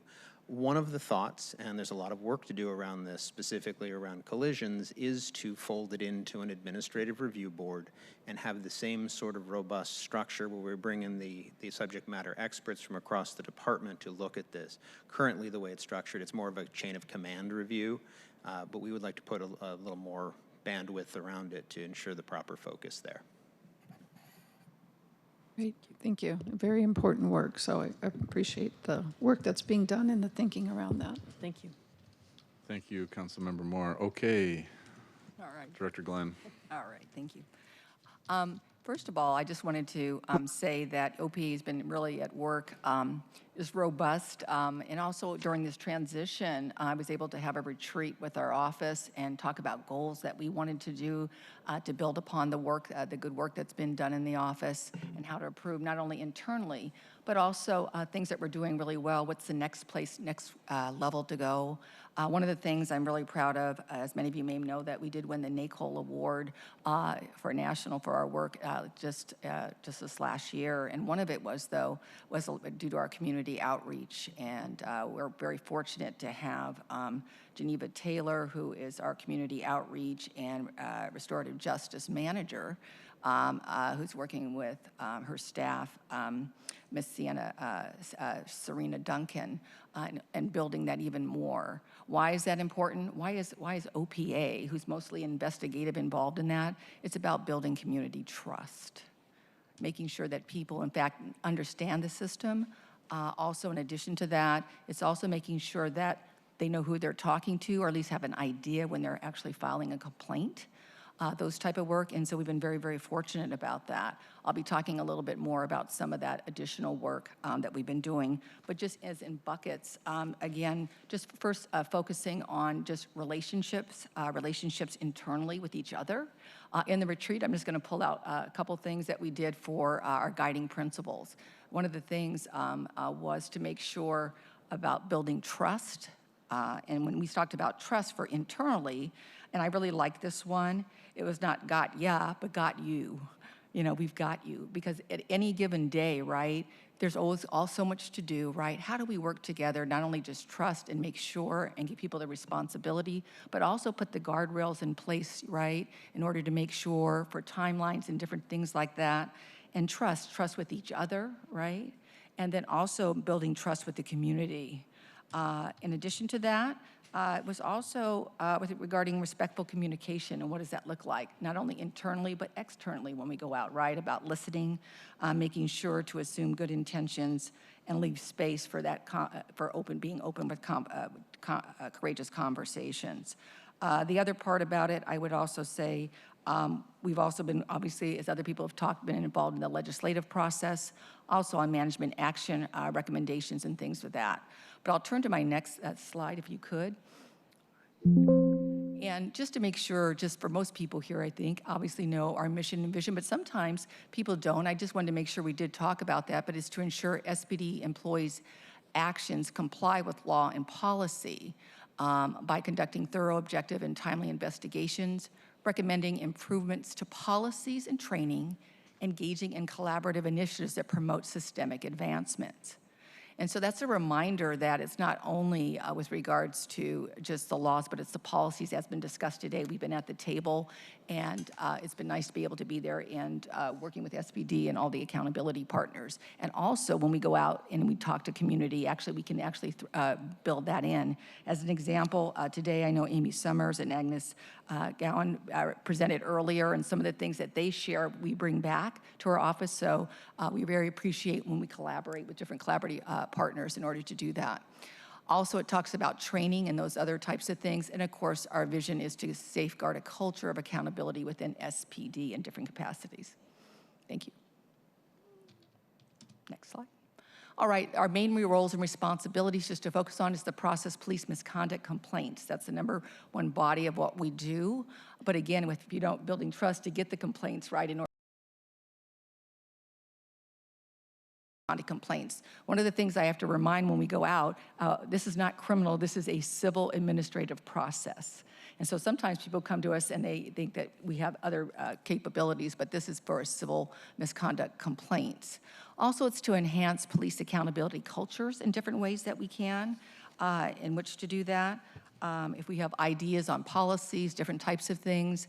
In fact, sometimes it's like in our number 4, making policy management action recommendations. You were just talking about the collision board that works the collision review, and that's one of the things, a management action we have about when does those come to when does it come to OPA, right? How many collisions does it take before it comes to here? What does that look like, having those discussions and things of that nature? It could be when we look at one of the things, because they come from cases that we have sometimes for the management, that also known as MARS. It's like bicycles and things like that. When you see gaps in policy, making recommendations. We see a lot of the different types of, whether it's skateboards, all kinds of different devices using that. Where's that gap? And so officers making sure for safety and how to deal with those in those circumstances. More recently, AI, artificial intelligence, right?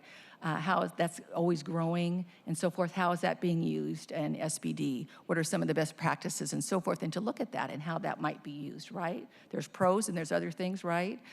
So those are examples of MARS. Also educating the community about OPA. We actually provide Know Your Rights, which I've been able to go out on several of those, which has been nice. And also it's basically Know Your Rights is a little bit part of that, goes into basically the background about our accountability system and OPA. In addition to that, presentations we've done externally and internally. We're very active in the community, whether it's El Centro de la Raza, whether it's advisory councils, whether it's the precinct councils, et cetera, we've gone out to in different ways. As far as our leadership team, I just want to make sure as far as it's civilian-led. And so as civilian-led, it's 31 total staff that we have. And independent, just to remind people that we're physically and operationally separate from SPD. Administratively, we are connected with regards to, for data, which is very powerful because it allows us to get in real time police reports and things and stuff so that we can review when needed. And I did want to make sure that I did highlight our that is an independent structure, but also a hybrid. We have 9 sworn staff who are part of our office, and the rest are civilian. And then you can see our leadership, Nelson Lisa, our general counsel, Katie Mayer, and Dan Okada among our leadership. Next slide. One of the things I did that's provided was from OIG, and so the report that was just published today. And so we will have at the mid-year, as we generally do, if we were asked to come back again, we'd have our data, which is we would be presenting. It's usually close to the same data, if not very, very close, but I did want to share that and appreciate OIG for sharing this part of this data. Yeah, if I could just say one thing about this. This is data pulled from our report. You may see differences when OPA publishes their data because of the times during which those cases are counted. They count them during intake, we count them after we've gotten them, and so there may be a crossover in years. So if you are looking at these data and you notice differences, it's probably related to that. Correct. It's when we pull the data, and so at mid-year as such, we'll be able to look at those as a whole. So just in regards to just some of our, just wanted to give you some statistics since for this particular presentation, and it just talked about basically our classification process, and then under that you can see the amount of contact logs. You can look at the supervisory actions and expedited. Just know that at different times, I know you're going to hear more about it in the Chief of Police Ordinance, so I won't go too much time because it goes into what context logs and things like that. I can talk more in depth about that if you like then. In addition to that, it talks about, if you can look at the numbers, pretty high percentages, and we have a hardworking staff with regards to that. You can see on the right-hand side, you can see for being objective, thorough, and timely, which is important, of course, and making sure that our numbers hit that and working and actually which OIG does track along with ourselves. And so as such, overall in the last 2024, we've done very, very well, always wanting to improve and wanting to always go deeper to see the best way that we can. Some of the not timely stuff is sometimes, some of it was for the 5-day notice, which is no longer there. Sometimes the classification, and then sometimes a 180 deadline. As far as that, for thoroughness, sometimes it's due to witnesses. Sometimes if we need to go back and actually look at another witness, or also for classification. Maybe there's a classification to add as an example. Those are just some of the things in looking at the data. Next slide. Just for quick for project updates, some of the things that we've been doing, that's our picture from NACO on the right when we won the national award. Also our youth art contest, we just not quite ready to announce that, but we do have a winner again this year. They will be on the cover of our report, and also we'll have that around the city, but it's actually engaging our young people about what does good policing look like. And so we do have a winner this year, did wonderful art, which we will be sharing with all. Next, I'm going to go through I'm going to skip mediation for just a moment. Next, we have community events, our tabling and attending out at very many community events, and partnering. I'm very excited, though, as we talked at our last accountability partnership meeting, that we will be working together to present jointly. We did before once at NAACP. We look forward to doing that again at different places. I think that's very important.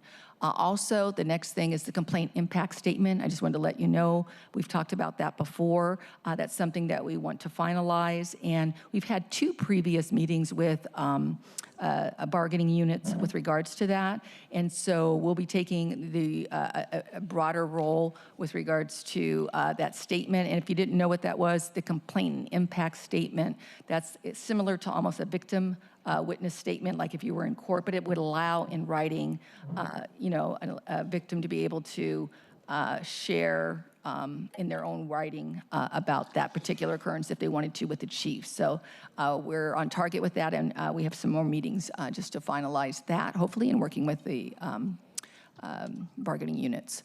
Next, citywide digital accessibility project and OPA website update for process in plain language.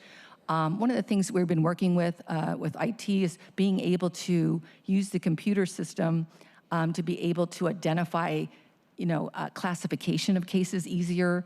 And what I mean is, like, we have a number of closed case summaries, but one of the things that had happened was people wanted to be able to, like, just put keywords in and to be able to find things. And so that's important not only internally, but externally. So that's in the works as well. And then I'll just do the engagement and presentation portion, and then I have a video for you. But SPD engagement and presentation, one of the things that we've done really good at has been our community engagement. One thing that we're picking up even more so on force review board presentations, sergeant school 2 times, field training office presentations, SPOG, we had not been there in 3 years. Presented to their board, patrol tactics training, less lethal force training, and before the badge attending. And so a number of things going out and working with SPD as well as community engagement. One of the things I wanted to share, because I know it was brief, our presentation, but I did want to share our video. We came to you before, we're trying to grow our mediation program. We've worked really hard, and here's our video presentation. This is from an incident that did happen, and one of the things that's important is we really think, even though you can have an investigation and they're important, when you can have people can sit down with each other, an officer, and and obviously a citizen, if we continue to grow this program, I really think it can help out and these are for minor misconduct and cases that could be eligible for that. So with that, thank you. If you could share that.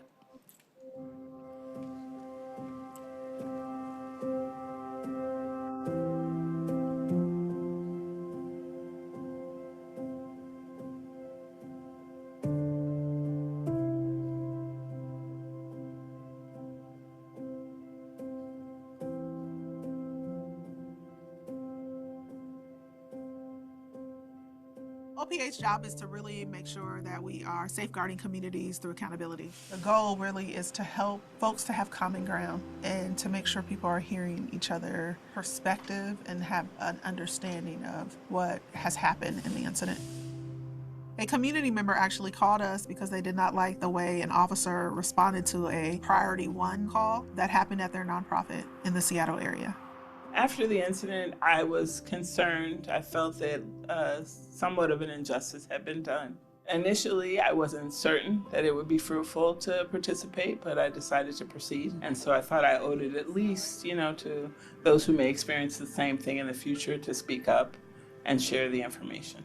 I was hoping to meet and learn, listen to hear what that person have to say, get their perspective, and then give them my perspective.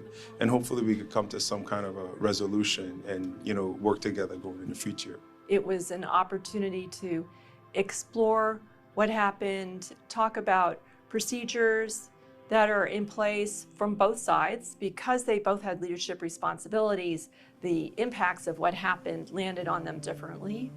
OPA has a very important process that people go through before they enter into mediation. So we do pre-caucuses prior to the mediation where both parties are together. They kind of get hey, I'm the mediator, let me walk you through what this mediation is going to look like. They kind of asked me to walk through what my concerns were, to express myself. They let me know exactly what the process would include, who would be in the room, so that there were no surprises, so I wasn't caught off guard, and so that I could be comfortable as we move forward. That foundational piece allows for the mediation to move forward in a way where people are clear about what the intent is and feel secure in the setting that they're in.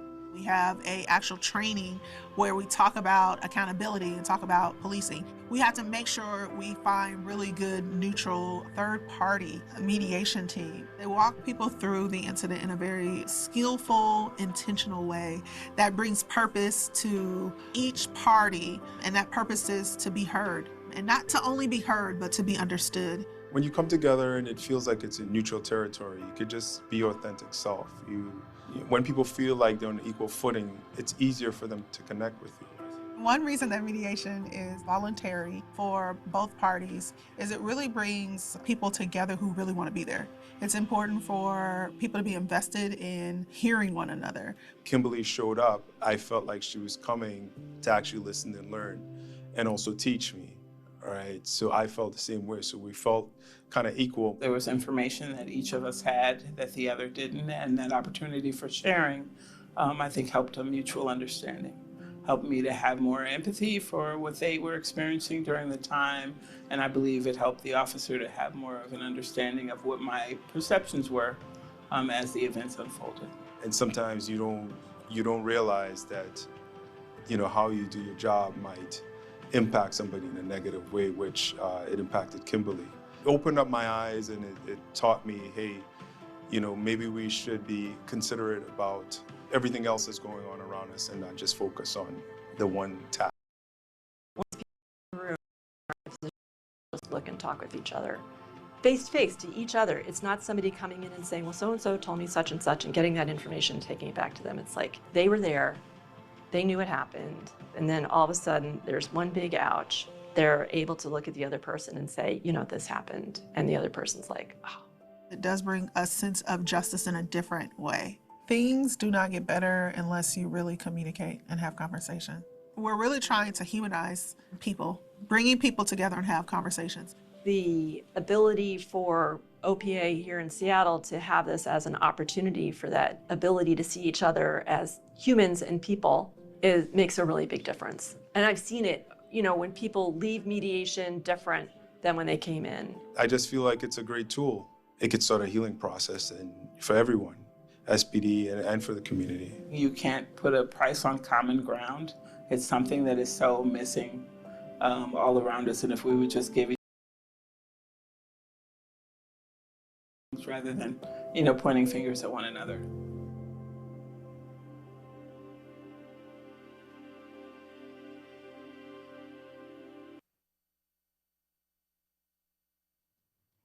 Thank you. Yeah, it's been a long time coming, but it came, and it's just exciting work as we continue to grow that program, because I think that's where you find common ground, especially for a lot of this.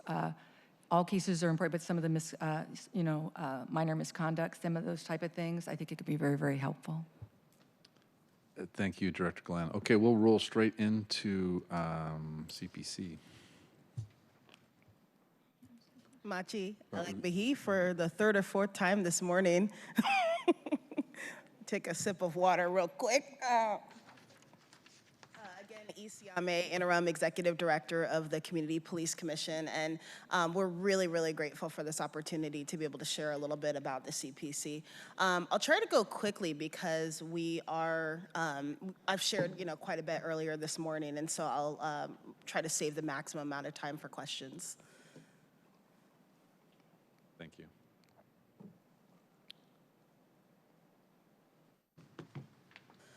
So as I shared earlier, CPC's special sauce really is community engagement, and we see ourselves as uplifting that community voice. CPC started in response to many public calls for accountability following a series of very serious incidents involving SPD, but the most notable one was the killing of a Indigenous and deaf woodcarver, John T. Williams. So we exist to ensure that not only is community voice heard, but it's embedded in how Seattle moves forward. And again, this is that anti-racist principle of sharing power with communities, which means that those that are most impacted by something have the greatest voice in that thing. I'll let the timeline on the next slide here speak for itself, but I really just want to emphasize that CPC didn't just emerge. It was built through years of advocacy and negotiation on the part of many different leaders in Seattle. Our responsibilities expanded in 2017, and now CPC is a permanent and independent body under city law. A really common misconception is that when the consent decree goes away, CPC goes away, and that's not true. I think that when the consent decree goes away, CPC's role only becomes more prominent because there is a responsibility to make sure that community voice is centered in how we move forward in our accountability system. We're grounded in our purpose. And so our mission really reflects not a community-based, not a community-informed, but a community-led approach that's rooted in justice and equity. Our legal mandate is broad. So CPC's purpose is laid out again in that landmark 2017 accountability ordinance, and we're tasked with bringing about a community-led perspective into policing practices, policies, and several different oversight decisions. CPC is structured as an independent commission, and our work is carried out by several volunteer commissioners. So these are folks that are giving their time as community leaders to ensure that, that the community voice is represented in accountability.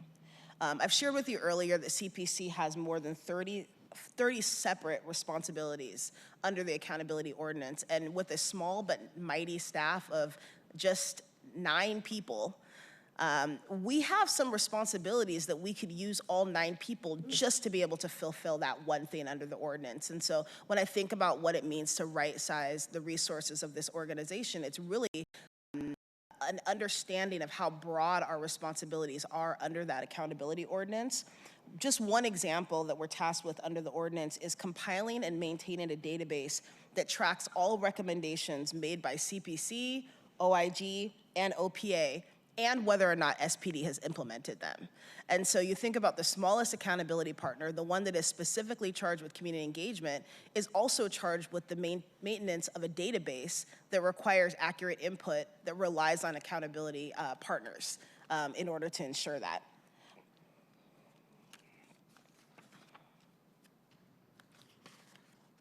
This is the staff behind the work. I've shared kind of the 3-part, I won't say 3-legged stool, but I'll share the 3 operational parts of CPC. We have our community engagement team, we have our operations team, and we have our policy team. I've talked about the community engagement team and the policy team a little bit earlier in this presentation. I want to talk about our operations team. We have a communications director, Kieran High, And that role is an upgraded role from a previous iteration of that, which was a communications advisor. As a small department and as one that has such a significant responsibility for storytelling, that role has been reimagined to take on greater leadership capacity in order to both share our story, but think about how to do that in a multifaceted way. And Karen has been amazing. You'll see some of his work both in this presentation, but throughout it as well. And then you've got Davina Wajaya-Moser, who keeps our operations running. Our office does not happen without Davina. And so across this team, we have a cross-functional team. Many of the staff on our team, out of our 9 people, 7 have been hired in just the last 8 months alone.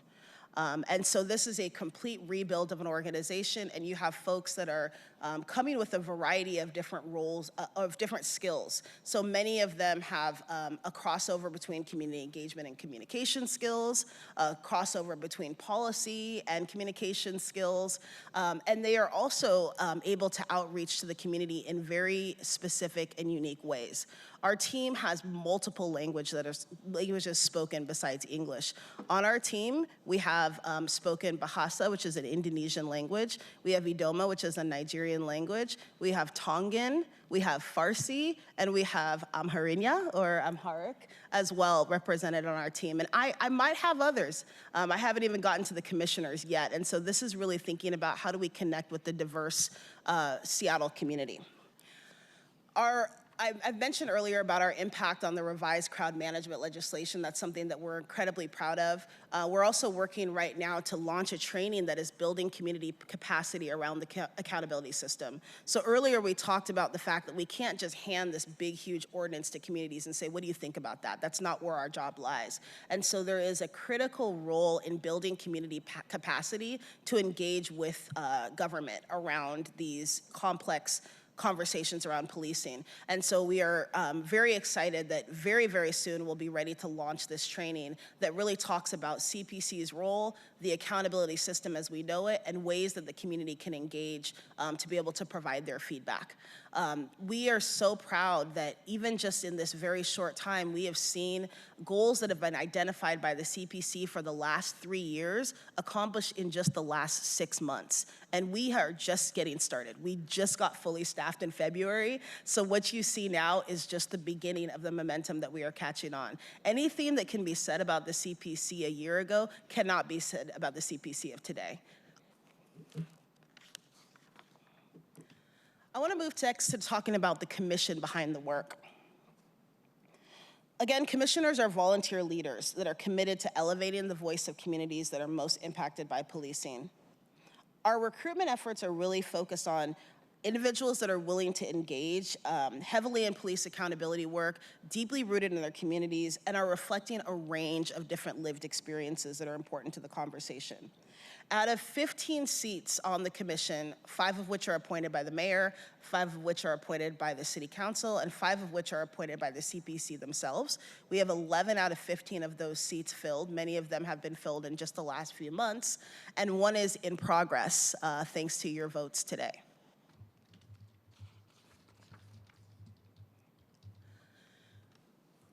The commission does this work through both committees and work groups. Standing committees have a permanent part of the CPC structure per its bylaws.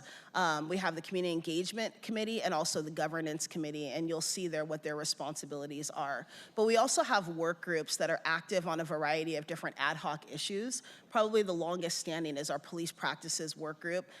Many of the commissioners have engaged either with you all directly or with our policy team on many of the different pieces of legislation and policy that have been reviewed. But we also have several other issue-based work groups that you'll see below on the bottom right. In terms of amplifying community voices, our team has really expanded its reach since becoming fully staffed in February. You'll see the chart on the left side is just a growing number of contacts that CPC is making in the community. On any given day or week, our community engagement team is going to a number of different events, sometimes multiple events a night, sometimes 2 to 3, and they are splitting their resources to be able to cover different events. And so since February, we've reached 800 different community members in 29 different events, and we are still counting because April is not quite over yet. We've also ensured that community concern is brought up or is incorporated into crowd management legislation. So when we worked on the crowd management legislation, we launched a community survey to try to reach as many folks as possible. At the time we were working on that, we were going into a holiday season, and we were only staffed with 3 and then 4 people on our team. And so we were at our lowest point in resources, but we used what we had available to us, which was our work with our commissioners and a community survey that had 125 community members participate and give feedback on the crowd management legislation.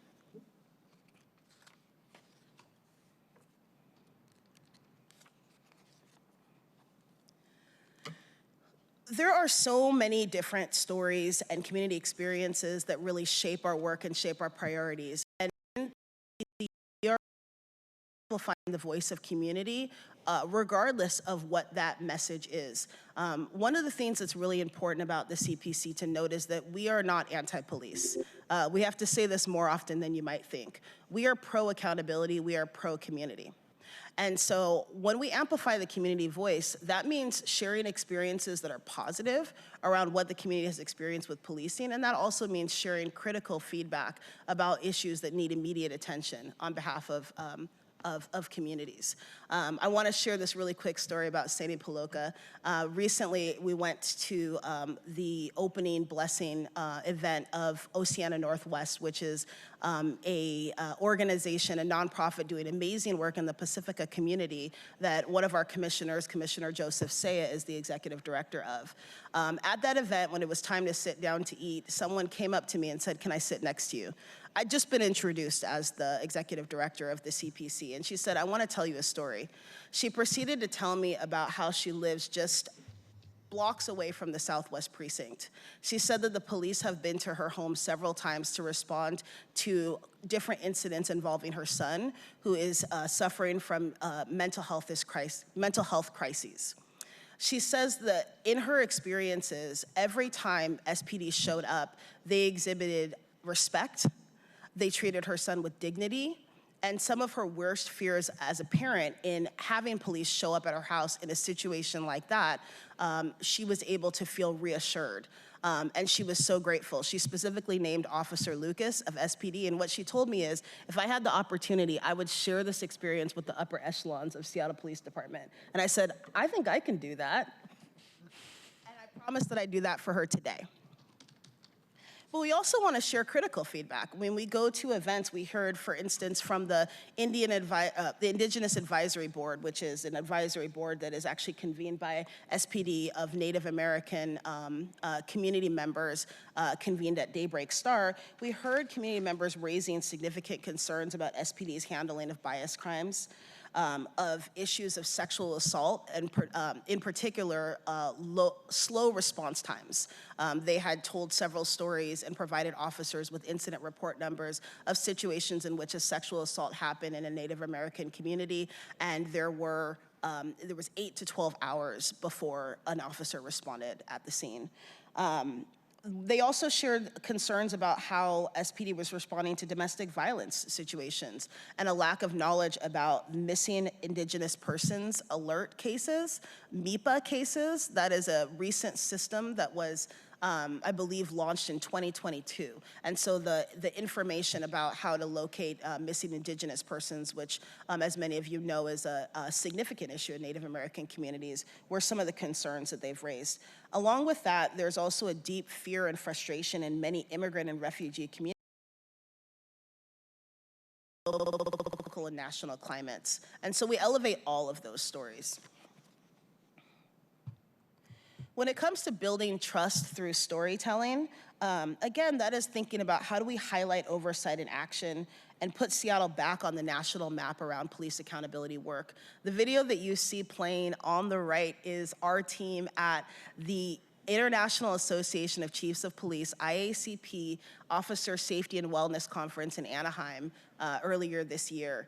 And we were there to learn more about wellness and safety programs and trainings that different jurisdictions are offering for police officers so that we can explore communities' concerns about how that training is happening in Seattle Police Department.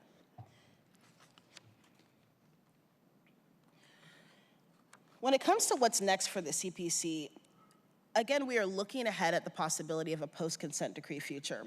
So really right now we are focusing on centering our efforts on rebuilding relationships, on strengthening our communications, on expanding our presence citywide and in communities that are furthest from justice, and doing that through consistent and culturally responsive engagement. We're also launching a district liaison program. And so that looks at the districts that represent Seattle, so the city council districts, and ensuring that commissioners have a connection to specific communities that your constituents make up, so that we have the opportunity to engage with you specifically on what we are hearing from constituents in your districts and across the city as well.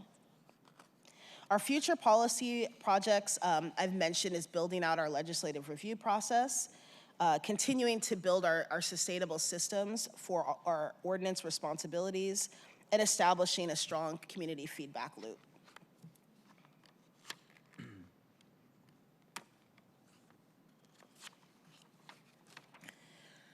And lastly, I'll just talk really briefly about investing where it matters. As I mentioned earlier, we believe that money is tied to mission. And as we go into this budget deficit scenario that really has Seattle and many cities, quite frankly, in crisis, we wonder and we worry about the investment in community-led work, and particularly work that centers anti-racist and pro-equity values. We believe that right now is the opportunity for Seattle to make a public and visible commitment to community-led accountability. Our budget has been cut. Our budget has been cut disproportionately. And we are unfortunately in a position as we go into a deficit situation of not being able to manage further cuts. We are at a point where cuts threaten our ability to be able to actually carry out our mission critical functions. And so in our supplemental budget ask, CPC will be asking for a restoration of cuts that were taken in 2024 so that we can maintain what we need in order.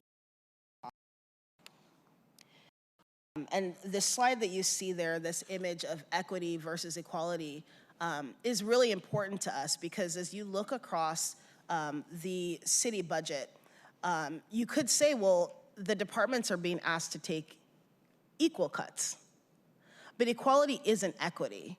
I think that these things need to be made based on equitable budget principles, considering the fact that we are the smallest partner and also considering the number of obligations that we have under the ordinance, so that decision could be made with all of that in light. And so I will stop there. I will yield for questions. I thank you very, very much for your time, all of your time today. Thank you. I recognize that we're a bit over time, but questions for all three. I mean, obviously we had some questions for OIG earlier, but given the time, we kind of skipped through. We had some with CPC at the beginning, but with that said, Vice Chair, do you have any questions overall, maybe for OPA? Thank you, Mr. Chair. I have a question for all three. I think I know from CPC's perspective the answer to this, but feel free to share any, excuse me, revised thoughts, if any. But for all three accountability partners, what do you view as the biggest barrier to your success over the next year? What is the single biggest barrier to your success? And because there are way too many issue spotters in the world, what do you view as the best solution, proposed solution? So barriers to your success of your organization and solution, because it can't just be issue spotters. Thank you. Okay. One of them that's very paramount in looking at our data, one of the things that came up from our guiding principles is data-driven. In order to do that, we work with a system, IA Pro, which I know SPD is very familiar, and other accountability partners. And It does some things, but it would be very important to be able to have something that would interface either with it or for tracking as a case management in order to make sure in real time we can actually see the dates of when things are happening. There's so much that goes on with our work. I know our time's limited, but we have people who go on administrative leave. We have different types of things and so forth. Sometimes there's criminal referrals. So all those things have dates and times and so forth. And that's done by hand right now. People who work very diligently. That would be paramount in order to help and make sure, like when I talked about guardrails and things like that, to make sure that that's in place. That's a major one. I mean, budget, I know we'll talk later about it, but obviously in order to do something like that, it would be very helpful. I know, again, that there may be cuts, but it would be nice to be able to do something like that. So that's the second one. And I think the support, and I have to say this, and I'm just being real, we're here going to talk about the Chief of Police Ordinance to be able to come to you, all of you, and also the Mayor's Office and people to be able to say when there is something, to be able to see if we can bring that to all of you that can make a difference to make us more effective and efficient, like the Chief of Police Ordinance. Yeah, I'm trying to think of barriers. I can think of a number of challenges, and there are challenges that can become barriers. And I think for me, probably the primary one is all of us do our work with SPD largely by collaboration and consent. We don't have the ability, unlike the federal court, to force SPD to do anything. And so, you know, we've had a number of changes in leadership at SPD, and I think now we've got a lot of work to do, especially me and OIG, with building a relationship with the new chief of police and making sure that we have that support and collaboration at the highest level of SPD to make sure that the work that we believe is important and the things that we believe SPD should be thinking about, prioritizing, implementing are things that the leadership will move forward. Because if we don't have that, then I think then they become barriers, that lack of authority to push things that we think are important for community and for the city. For Community Police Commission, the one you're probably not surprised to hear is budget and resourcing. Our ask, I think, that in the current budget scenario is difficult, but in light of everything is modest. What we need to be able to restore our previous cuts and be able to run. We have a few unfunded mandates that have happened prior to our time. One is the creation of a deputy director role that was added to our FTE count, but not actually funded. And so that puts us at a deficit. Another one is the commissioner stipends. So we compensate commissioners for their time. It's actually not even compensation. It's meant to remove the financial barriers to civic participation. That was increased significantly in, I believe, 2023, but wasn't funded in our budget. So we are operating already on a very thin non-labor budget. And that's one of the challenges that we have going forward, is to be able to make sure that we're properly resourced, both on the staff and the commission side. The other, I'll echo what Inspector Judge said, is relies on partnership with the accountability partners. And so, you know, we too are looking to ensure that we have a strong relationship with the chief of police. We are building that now. And also from the rest of the partners. I think when it comes to SPD in particular, we really benefit from communication, and you know, luckily Brian Maxey and I have had several conversations about that and that relationship. You know, you know, he understands the importance of that and supports the importance of that. But you know, the ability to be able to have communication, to see what's coming down the pike, to understand what community concerns are driving policy changes or issues that SPD is working on, so that we're not caught flat-footed when community comes to us and is looking for advocacy on our part. So I would say those are some of the challenges. Councilmember, if I may just jump in very briefly, and I promise to keep this really short. What was said here for me resounds pretty significantly, which is, you know, we talk about 3 accountability partners. In my mind, there are 4. SPD is at the table. We are collaborating with our accountability partners.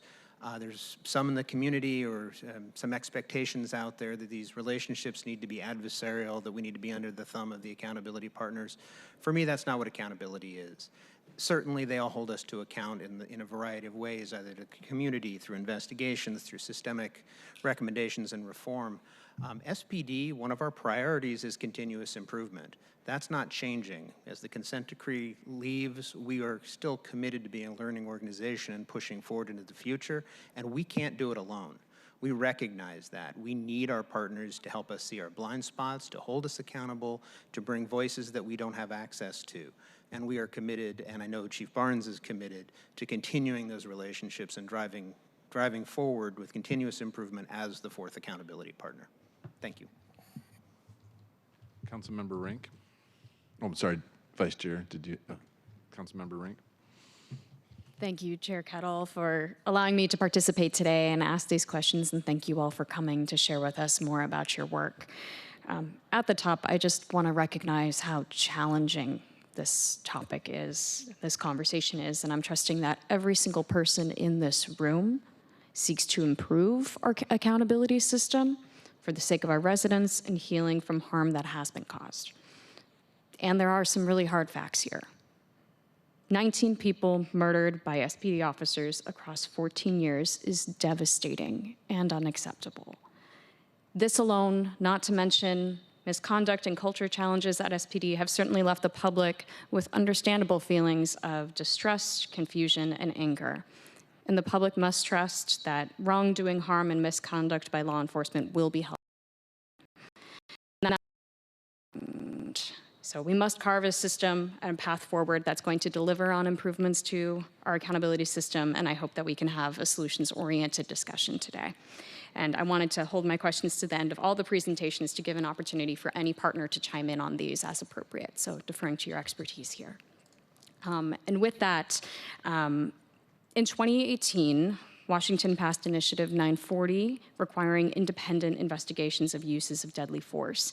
It's been my understanding that for at least a time, Seattle was not partnering with any outside agencies to have those investigations conducted when a Seattle police officer uses deadly force. Is that correct? And does SPD now have policies and partnerships in place to conduct those investigations? As part of the state law, SPD was specifically exempted from those requirements because we were under a federal consent decree. As we move forward to exit the consent decree, we are building those relationships, making sure all of those processes are in place. We've had regular engagements with the King County FIT team and with the Office of Independent Investigations. They each have a function to play in that. So yes, those will be in place prior to the exit of the consent decree. I do want to caution, though, that some of the transparency and some of our community engagement may be compromised as engaging with those systems because they control the release of information, and we're going to have to adapt. SPD, as we've gone through the inquest processes into our officer-involved shootings, we've been praised continuously for the rigor, for the amount of information, for the organization, for our policies, for our training, and for our transparency. We will do everything we can to continue that, but we will be subject to outside forces in some areas. And I just would like to add that we as accountability partners, I think it was about a year ago, we all met with the Office of Independent Investigations, Director Rogroff, and we actually talked about that. And for OPA, when they do come in, again, right now it's not at this time, that those would be, basically we would be told until that's done. So our investigations would toll because it's a criminal matter. Ours are, civil. So we've talked about some of those changes. Yeah, and I think just to Mr. Maxey's point, there are good things and bad things. The tolling of the ability of Seattle to look at its own following of policies and to make determinations about that, I think is a net negative. And so, I think we're gonna have to be adjusting our expectations as these processes move forward. When I-940 was passed, I would have challenged anybody to find another agency in the state that had as robust a use of force investigation team as SPD did at the time. And so I think that exemption of SPD during this consent decree process was helpful to allow other jurisdictions to build capabilities, to build partnerships, and to create teams that have the ability, like SPD's FIT team, to do a really deep, thorough investigation of officer-involved shootings. Thank you all for those responses and for clarifying that point for the purposes of the public and understanding that, and really heartened to hear that there's a path moving forward and there is work that is being done in partnership to ensure that we are compliant with state law, and just want to continue the discussion there as we navigate out of the consent decree. And to that end, I know we've had a little bit of discussion about the 2017 accountability ordinance. Just for the purposes of clarification, what elements have been enacted and which are the remaining components that have yet to be enacted? I think we might want to schedule an entirely different meeting with several hours set aside. I think, it's 107 pages and you have 30 obligations. I don't have any idea how many obligations OIG has under that, but what I would say is that, and I've been thinking about this and producing materials since I started about the really core powers that the ordinance gives to the accountability partners that have been adopted in some form or another and those that haven't. And so I think going line by line in the ordinance and saying, did we do this? Did we do that? I don't know that that's productive, because I think some of that, especially where we are now in 2025, may or may not be desirable or helpful. I think there are some core provisions that the city continues to negotiate, especially around, and I alluded to it in my comments about not being able to force things, is subpoena power.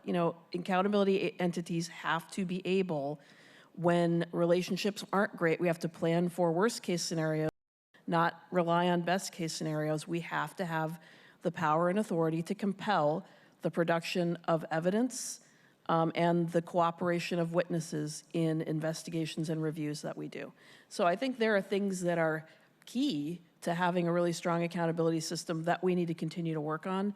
I don't know that we need to go line by line to make sure everything that was in that ordinance becomes adopted, but that's Lisa Judge's take on April 29th, 2025. I would just echo with regards to the subpoena power and things of that nature, but again, there might be another venue too, or we might even go even further, just some of the ideas, but that would be something we certainly at OPA would like to have. I don't think I could offer anything better than there is a very complicated answer that's likely underlying your question, and we'd be really happy to go into more in-depth conversations with you, your office, anyone else interested in that. Certainly, I'd definitely be interested in that in-depth conversation. Again, there's certainly a lot of interest about the status of implementation, and understand that there's nuance here, but want to make sure we're doing our part in that realm. A couple of quick questions specifically for OPA. Are all civilian investigator positions currently filled? No, there is not. We were very fortunate last session that we have 9 sworn and we have 2 civilian investigators. We actually have, for the other civilian staff, we have 2 supervisors, civilian investigator supervisors, and then some of the other management folks. So right now, given the current freeze, and I will just say this, we put out for that position, the position's out, and right now I'll say we had 211 responses. Right now it's on hold, obviously given budget concerns at this time. Great. And another just quick question. Appreciated the video, just learning a bit more about the mediations process. And I'm wondering, just in the past year, how many mediations were conducted in 2024? 2024, we had 1 mediation, and we had 1 that was almost going to take place. And it's interesting, we sit down, there's a number of factors, and the one reason we did this video, and it's not just a video in the sense of just, ooh, look at this, it's so people, that's a real case. And seeing people, like I said, coming together and what that could be like. So sometimes there's that trepidation. Both parties have to agree, but I'm sure that we can actually continue to grow this. In fact, we have 1 coming up now. So we're going to continue to grow these, and which is one reason as an avenue to do that. Thank you. There has been reported some discussion about retaliatory complaints at SPD, and an independent report suggested that OPA take over some of the EEO complaints. And would be good to know how many more staff members it would take to do that. And so by your perspective, do you think that there's been a weaponization of the process, and do you have any recommendations to remedy this? Okay. Yeah. Well, clearly, with regards to OPA, we do work right now with EEO and so forth, and I did see the report about EEO work coming to OPA. Obviously, we would need the resources in which to do that, or the transfer in certain capacity to do that. You know, when you said weaponization, obviously it can be utilized. I'm just going to be honest. It can go one, then the other, back and forth, and so forth. So it can be utilized. That's honest with regards to that.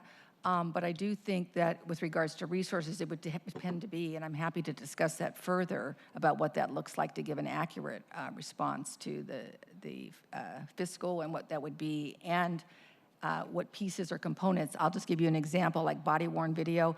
We actually took a while for that to come to us. There's still one more piece, left for to do. But so sometimes it's pieces, sometimes it's all of it, or sometimes maybe there's another venue for that, right? So further discussions, happy to discuss. And Chair, I just have two more quick questions. I promise I'll keep it quick. To that end, previously the city had engaged in some work related to an affected persons program, and I know there was previously budget allocated to do this work. And since just given, of course, the ever-changing budget challenges of the city, it's my understanding that the funding for that program went away. But the conversation continues, and so wondering for your offices, and maybe this is more a question of CPC, your work with affected families and revisiting perhaps this concept of an affected persons program. Yeah, I'm gonna, in a moment, turn it over to others that have a little bit more longevity to talk about what conversations have happened prior to me coming on board. Since I've been involved in the CPC, we haven't had work directly with affected persons as part of this very short time that we've focused on rebuilding our team so that we can have the capacity to do that. And some of that involves some of that involves investing in the growth and development of our staff. We are both growing skills to become more trauma-informed, and also the crisis communication skills in order to be able to make sure that we're engaging appropriately in those situations. And so, with the term that I've had here in the last 6 to 8 months, our priorities really have been building CPC's capacity to be able to take on that type of work. But I do understand there have been conversations with the other accountability partners prior to me coming on board. And so I'm not sure if there's someone with more history. Well, it depends how you define effective assistance, but I know for one thing that's been helpful for our office is our complaint navigator. When people come in and hearing back, we used to have big stretches before people would know what the status of the case beside the computer, so we've been working with that. And so we're very excited about that continued work. In addition to that, also with the complaint and impact statement, I think, and really connecting them to resources and so forth is very critical in that, but also making sure we hear their voice to be able to pass that on to SPD. So just in those two realms, just off the top of my head, thank you. My final question, and maybe a more fun one just for the CPC, where can the community catch you next? I really want us, as we're moving forward, and I understand you're new in this role and seeking to really center community in this process, where can community catch you next? Where can the public just broadly engage with CPC moving forward? That's a really great question, and thanks for asking that. We have upcoming, we attend every advisory council that SPD hosts, along with several other community groups. I'm going to take just a moment to ask my team, where are you going to be this week? We are actually not scheduled this evening, but next week we have our monthly CPC meeting where the public is invited. Well, I was saving that for last. Our public meeting for CPC is the first Wednesday of every month at 9 a.m. It happens here in City Hall in room 370. We invite all members of the public. Our meeting agendas can be found on our website. And we also have on our website instructions for public comment, which is something that we are required as a commission of our type in compliance with OPMA to have public comment. We review all public comment that comes into our email box, and we share it with all commissioners during CPC meetings. Those meetings are also open to the public as well and live streamed while they're happening. So there is no public comment. Again, we're required by OPMA to have public comment, as are all boards and commissions in Seattle. Point of order, Thank Chair. you. Mr. Gale, please. Any other questions? That is all. Thank you, Chair. Thank you for answering my questions, everyone. Look forward to our work together. Thank you. Thank you, everyone, for joining us today. I'm saying that in a final manner. For those that were going to stay, we have to shift item 4 to our next meeting. And I'm sorry, but in the interest of time, we're already over, and so we'll have to shift item 4. But that just gives people more time to discuss it, and so then we'll have a more full discussion in our next meeting, which off the top of my head is May 13th. So with that point made as chair, we have reached the end of today's agenda. Is there any further business to come before the committee before we adjourn? Hearing, seeing none. We are adjourned. Thank you very much.